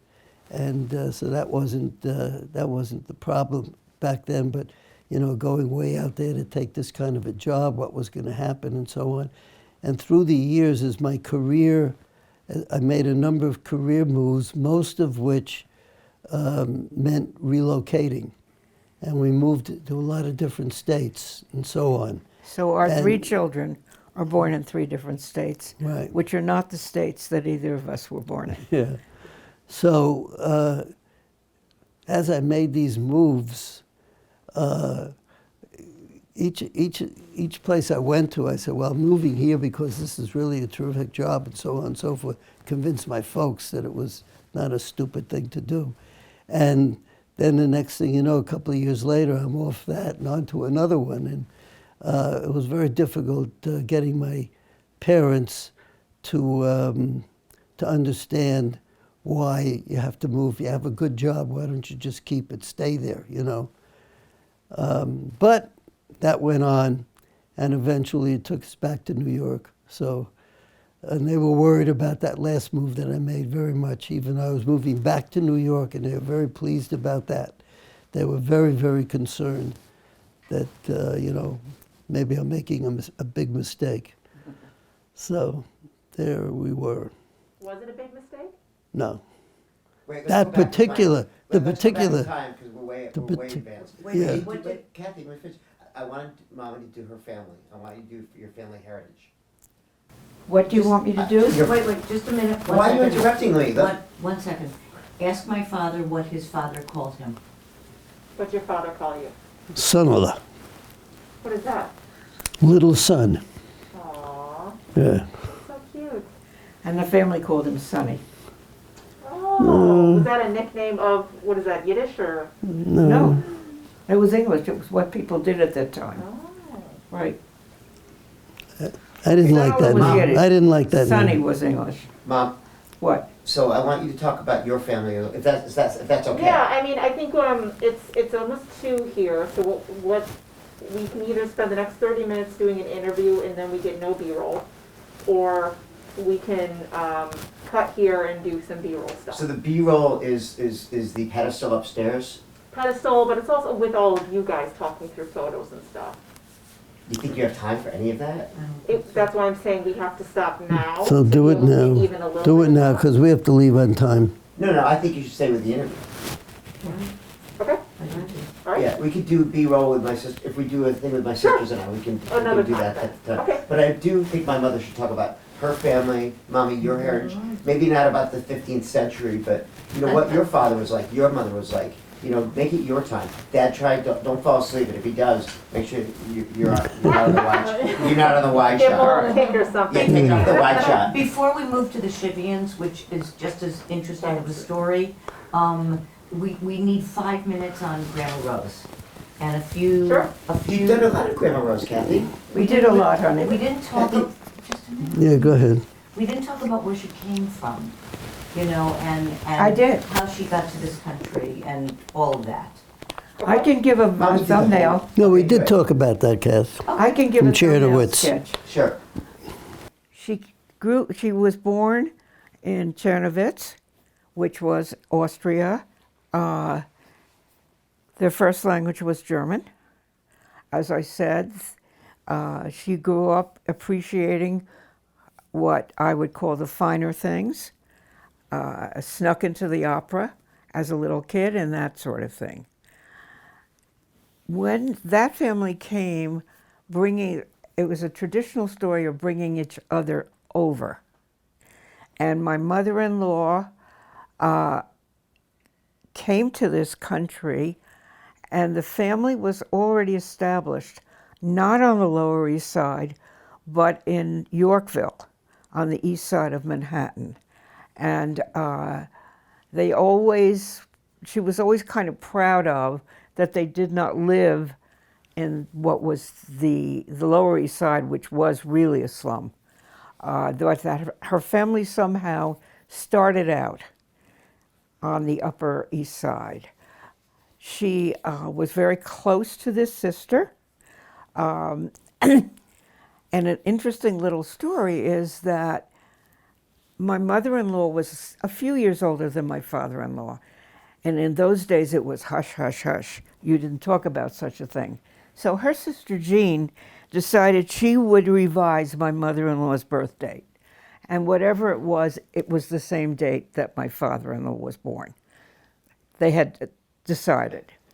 What happened was, and this fiction was kept up throughout their lives. The funny story about it is that when they all eventually died and they were all buried in the same cemetery, my mother-in-law, her sister, buried next to each other. And amazingly, their birth dates were only a few months apart, which was biologically impossible, but very possible because of the love. Mom, that's a great story. But that reminds me to interrupt myself. Grandma and Grandpa lived on the Lower East Side. No. Yes, they did. I thought they once lived on the Lower East Side when they started. No, Okay, but she lived in the Lower East Side when she got to New York. no, she never lived in the Lower East Side. Never. Hey, they lived in Manhattan. Yeah. They lived in Yorkville. They lived in Yorkville. Yorkville. Side. They Which actually lived Upper- 2 Upper blocks East Side. from where That's So the we 80s, reside. So when Grandma- near where Kathy 80s. lives I now. know, but when Grandma and Grandpa got married, where did they live? Yorkville. Yorkville. And where did they live before that? That's where they lived. Yeah. No, before they met. Well, Grandpa was living in the Bronx, right? I don't know where he was living. No, I they think were. I have census data. I think. Okay, not for today, but I thought maybe you knew.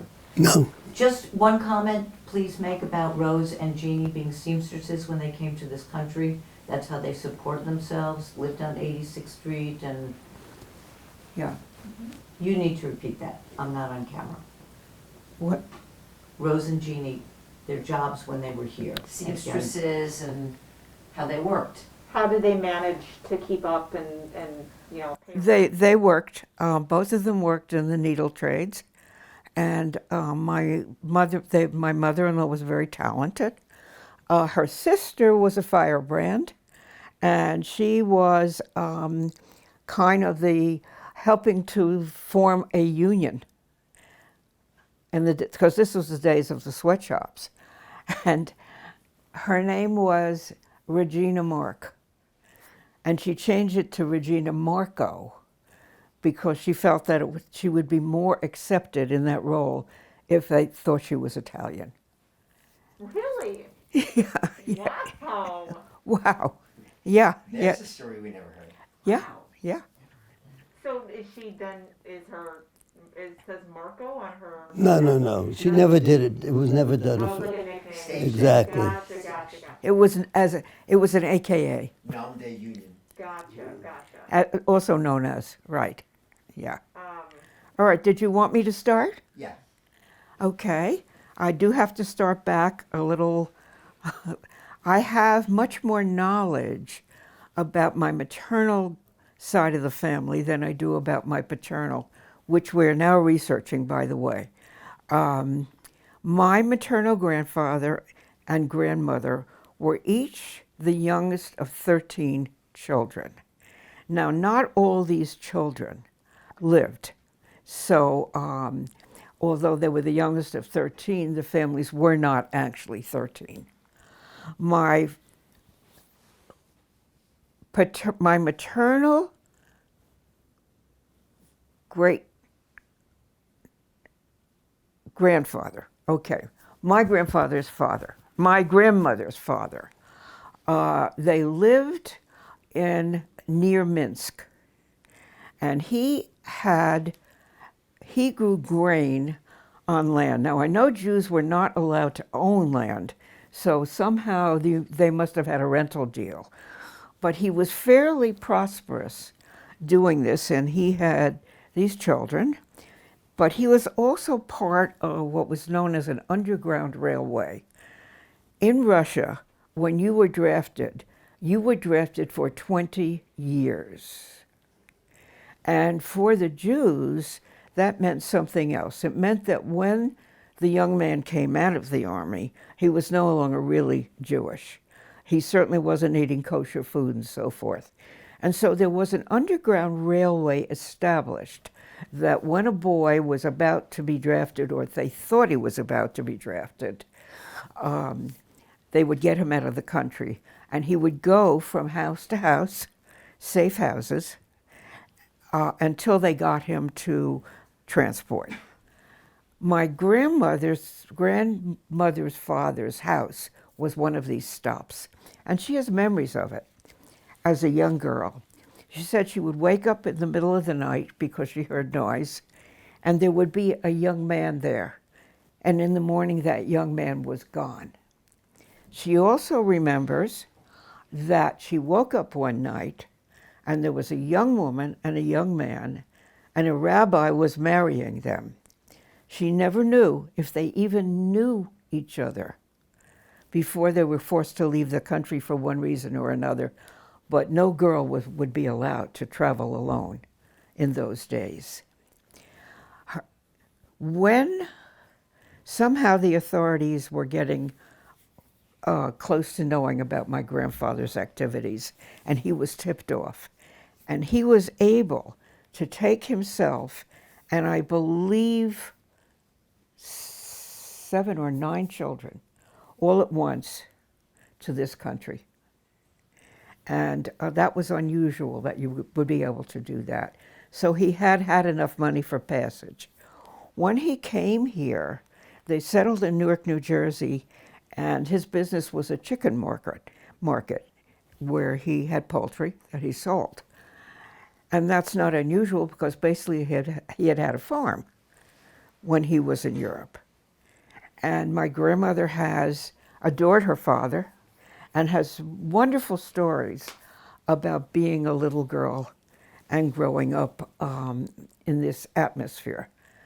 But before she left Russia, she left Russia at about 9 years old.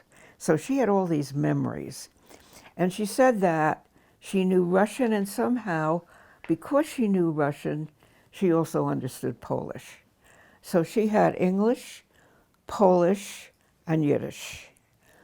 I don't know if she ever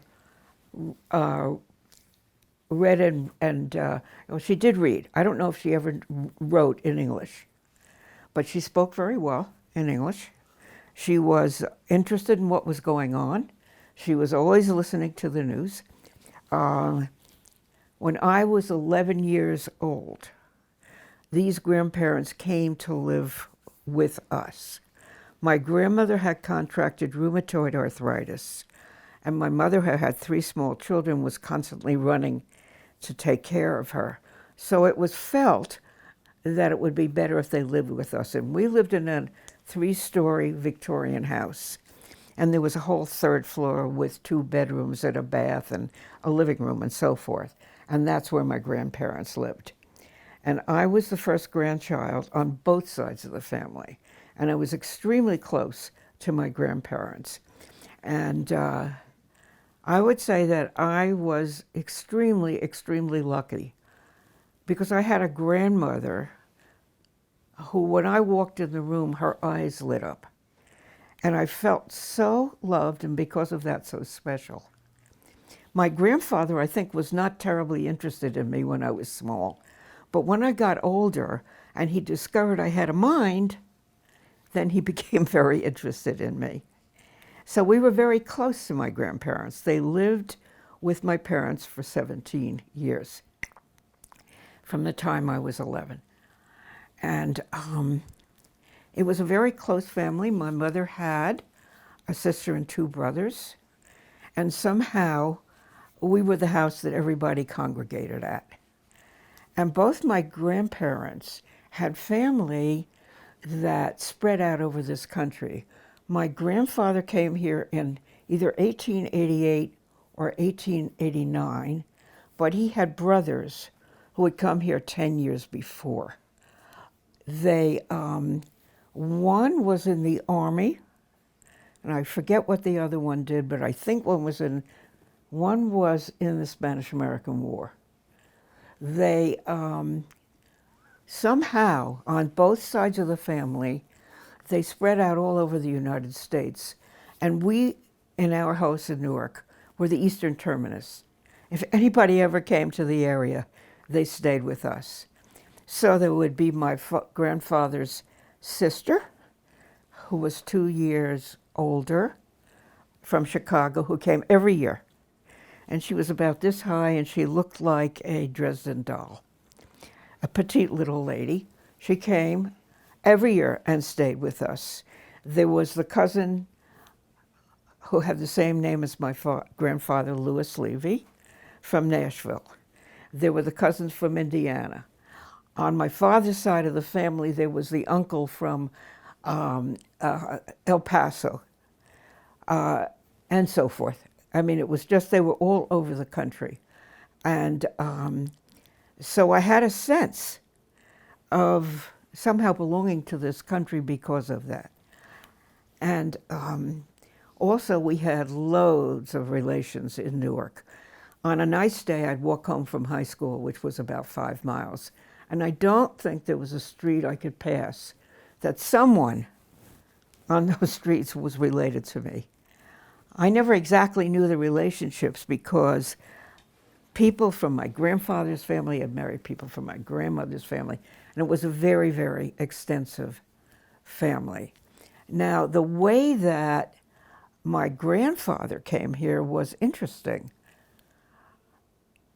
He was the youngest of his family, and when he was about, I don't know exactly the age, we can find out from the manifest, the ship's manifest, but he was probably something like 10. His mother brought him and his next oldest sister, Yetta, to this country, to an older sister who was already established here and went back to Europe, where she had children and grandchildren. And that's how he came here. His career was that one of the things that you could start out in this country was, in those years, if you could manage to put together $25, you could get 2 Singer sewing machines, and you could start a business. He had meanwhile been working in the men's clothing business. And when he was 19, he started his own business. And he had a business in making men's suits all the rest of his life. He had a factory with about 100 people. Most of the workers were Italian. His partner of 40 years was named Louis Fiorito. He was named Louis Levy. My grandfather, there was a lot of Yiddish and Italian going back and forth. When I was a little girl, I can remember going to Italian weddings. And an Italian wedding, everyone was invited. Everyone from the baby in arms to the oldest grandmother, so there were lots of kids running around. And it appeared to me that they lasted a couple of days.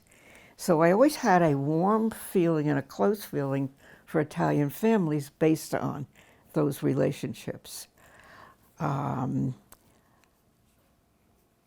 My grandfather also did not have much chance for education, but he was really a brilliant man, and he educated himself. And my mother remembers that at dinner, he would read to them, and he was reading from Dickens. He read aloud to them. On Saturdays, the children had the job, his 4 children had the job of winding up the Victrola, and that's when they listened to opera lessons. And my mother and her sister were taken to the opera very young because opera was also my grandfather's passion. And he had a great reverence for learning and a great hunger for culture. They were a great influence on our lives. They were interesting, they were liberal. My grandfather had gone to Hayter, the Jewish school in Europe, but he became an atheist, or maybe an agnostic. But he really didn't. He had grown up in an era with very, very ultra-Orthodox people with very narrow-minded ways, and that completely turned him off, and that's why he turned away from religion. But of course he had the knowledge. And when they lived with us for so many years, and my parents always had 40 people for the holidays, my father would have his little joke with his agnostic father-in-law. My father sat at one end of the head of the table, my grandfather at the other. And my father would say, and to my esteemed father-in-law, I give the honor of the first blessing. So my grandfather naturally had to rise to the occasion and recite the blessing. They were an interesting family. My mother's sister was trained to be an opera singer and had a career, made a debut, and had a career as a music teacher and coach with a studio in Carnegie Hall for many, many years in her life. She was our Auntie Mame. She had no children of her own, and she was the one who kind of spoiled us. And we would visit, we lived in Newark, we'd visit in New York City, and she had no idea that you should put children to bed. So that was wonderful because I hated to go to bed. So she would take me with her wherever she was going in the evening. And she lived on Riverside Drive in those years. And we'd walk up to Broadway at about 10 o'clock at night and go to, there were many cafes. They were not bars or nightclubs. They were cafes, and people drank coffee. And they sat around discussing politics and so forth. And what I remember was the men who smoked held the cigarette the wrong way. They somehow held it. You would hold a cigarette this way, and they held it so that it was cupped in the hand. And I kind of remember that. At other times, we would go to a party or something at someone's house, and I often fell asleep in a bedroom which was piled with coats. One night we went to a party, and the hostess answered the door, and she was wearing a man's suit. And that was my first introduction to a gay woman. What year was this? Pardon? What year was that? I was probably 10 or 11. And so they were very liberal people. A very big influence on my life and on the lives of my sister and brother and their other children and so forth. My grandmother was warm and loving, and unfortunately had rheumatoid arthritis from the time of her 40s.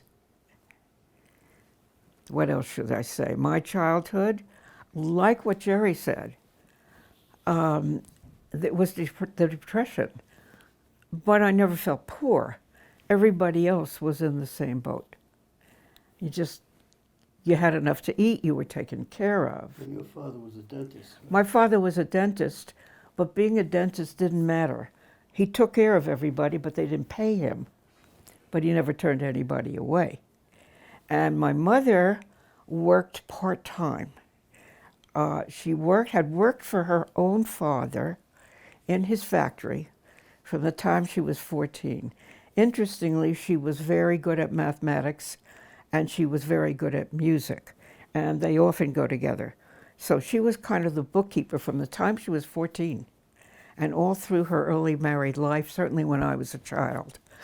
And it was off, she worked for him a day and a half a week, plus did some of the work at home. I remember the old-fashioned adding machine that she would tap and how quickly it went. And it was often that money that she was paid that got us through. Times got better, just like Jerry said, at the end of the, sort of with the war. Times got better in this country, they got prosperous, and my father did much better.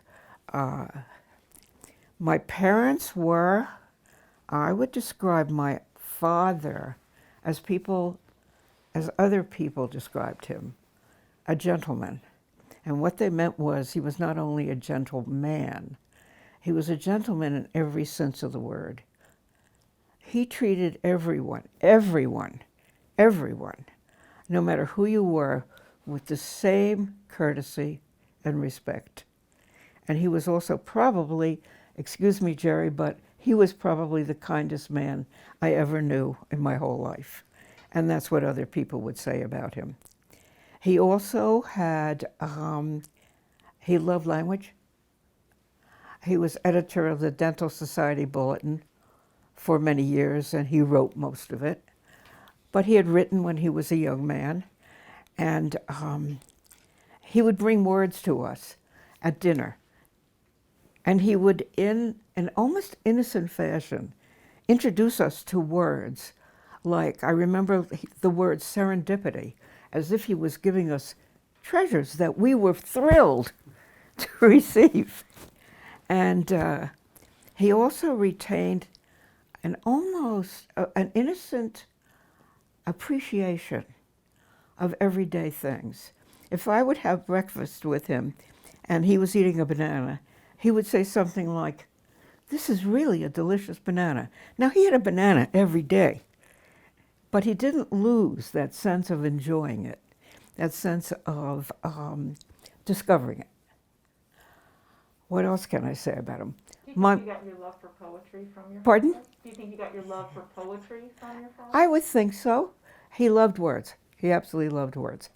My mother was a very high energy person. She could run circles around her children. She was artistic. When she was young, she was sketched. Later on in life, she became a sculptor, and the family has wonderful wood sculptures that she's done. But she also had a magnificent dramatic soprano voice. And she sang what I call semi-professionally. What I mean by that was at weddings and for charity groups and so forth. And she had an accompanist, and they would meet every week and prepare programs. And every party in my house that my parents had ended up with my mother playing the piano and singing, and everybody singing with her. And I was still awake, of course, because I never went to sleep. I was reading under the covers with a flashlight. And I would hear them singing, and her voice would soar up above everybody else's voice. And I still remember the thrill that gave me.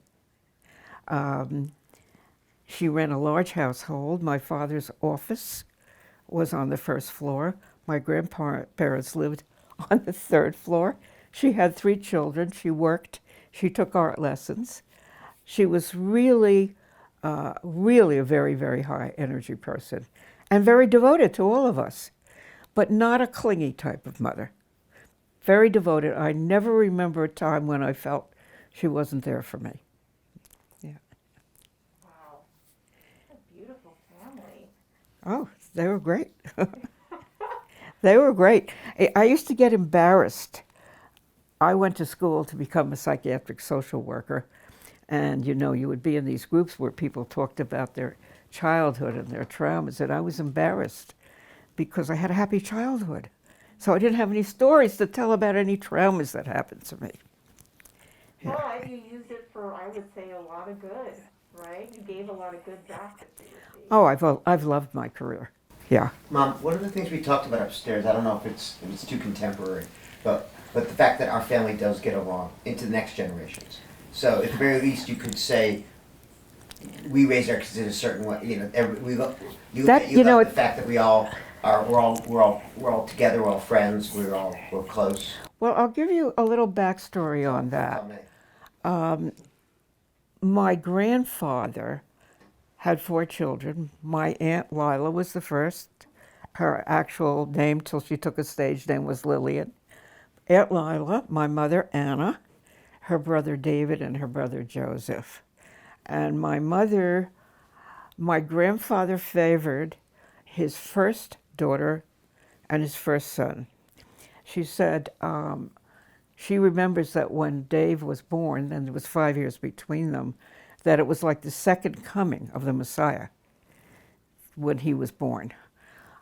My grandfather, who always loved opera and found out that his older daughter had this wonderful voice, saw to it that she had music lessons, so she was sent to Europe to study there. And I think my mother might have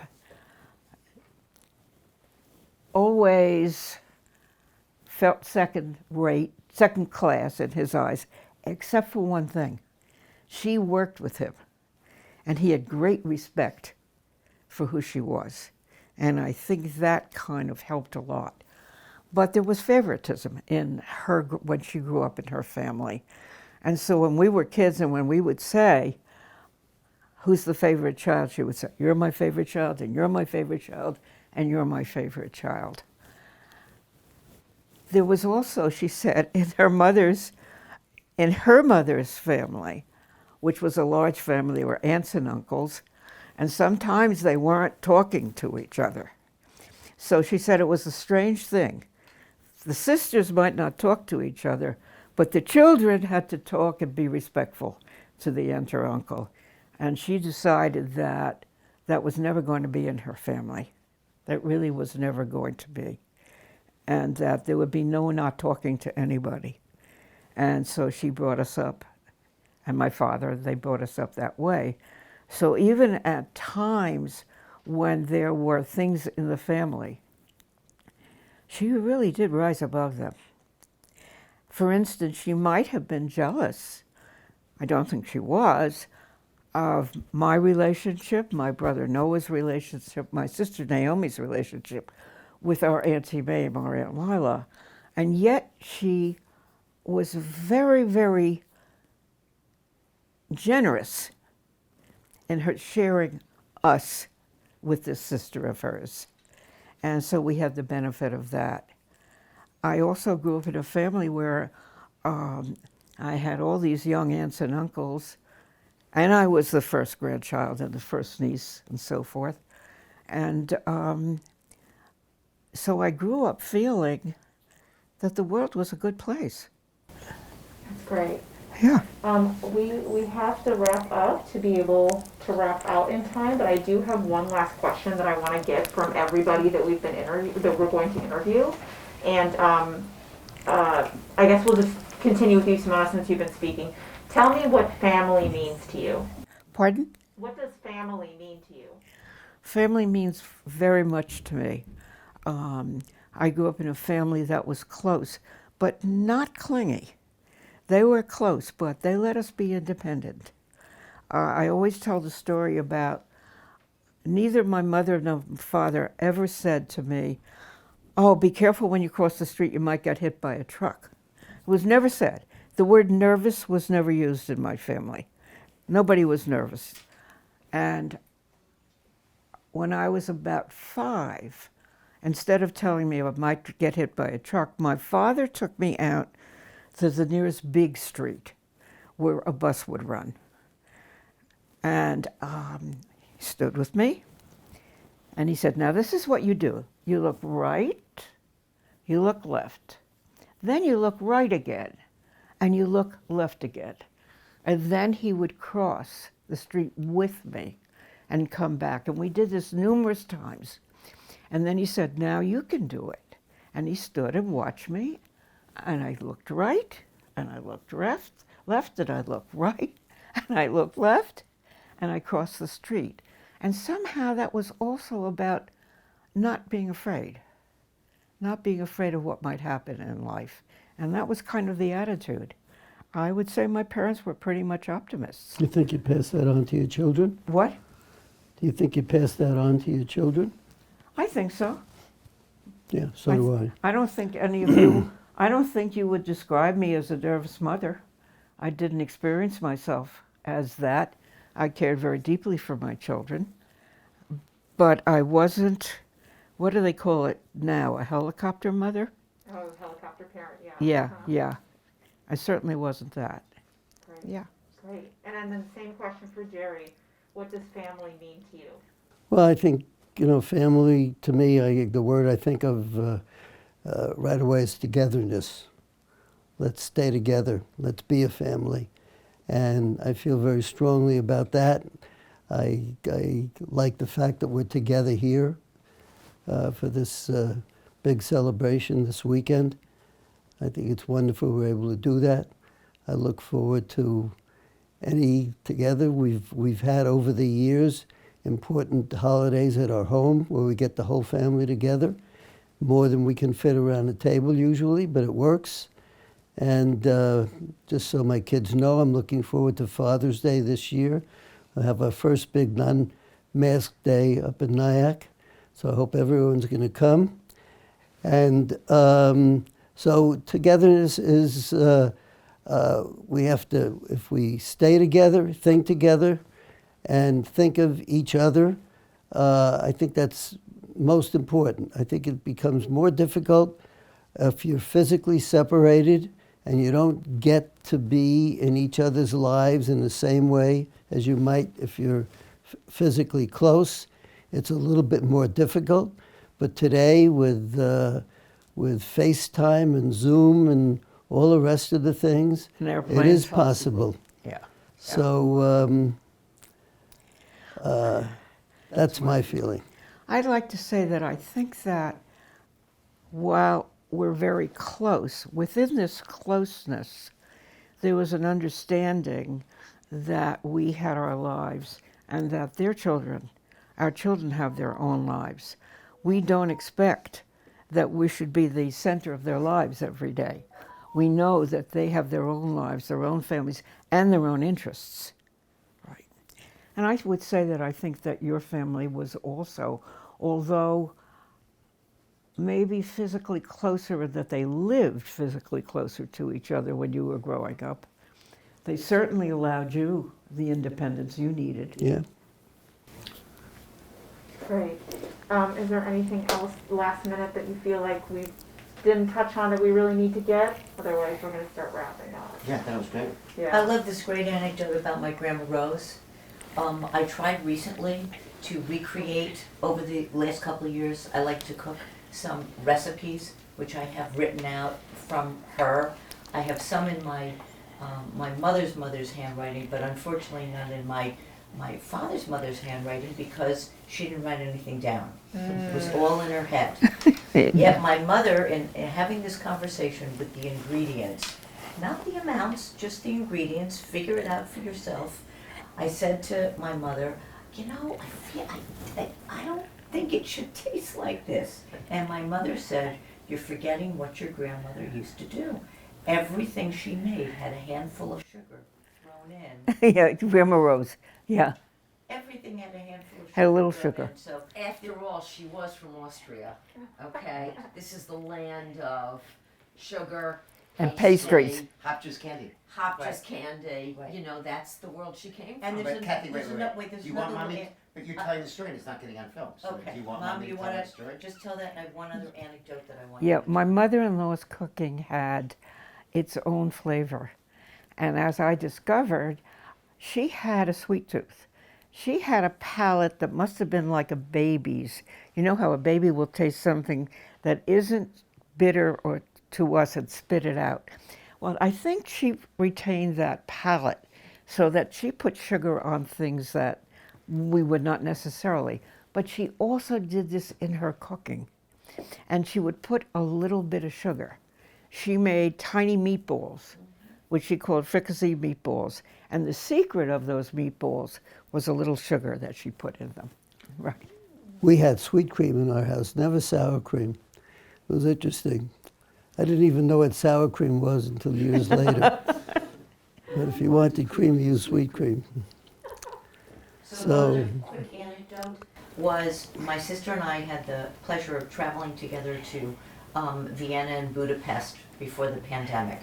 And in Vienna, we had determined, because our grandmother had said to us through the years that she grew up in Vienna. No, outside Vienna. Outside Vienna. Outside Vienna, but no specificity. Right. Just outside Vienna, So- like a suburb or something. Sure. Is the way we thought about it. Exactly. Right, and we had the name of the city. Right, well, anyway, we were in Vienna and we think, wouldn't it be incredible to like get in an Uber and go to the town that Grandma was from? So we had a tour guide with us.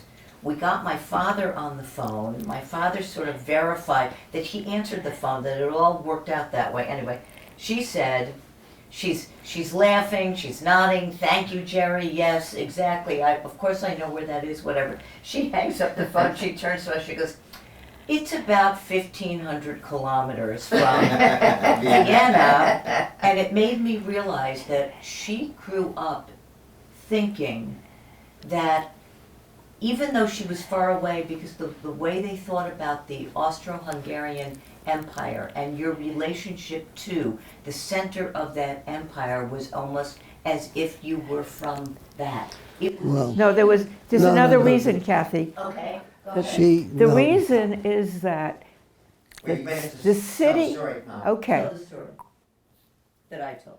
okay. My children grew up thinking that my mother-in-law Rose had come from Vienna or nearby. And so when they, Kathy and Louise, had a chance to be in Vienna, they asked the tour guide, it can't be very far, we want to go to where our grandmother was born. And when they checked, they found that it was 1,500 kilometers away. And it wasn't because they actually thought they came from Vienna, but Czernowitz was known as the Vienna of the East, of the eastern part of Austria, Austrian-Hungarian Empire. of Austria-Hungary. Yeah.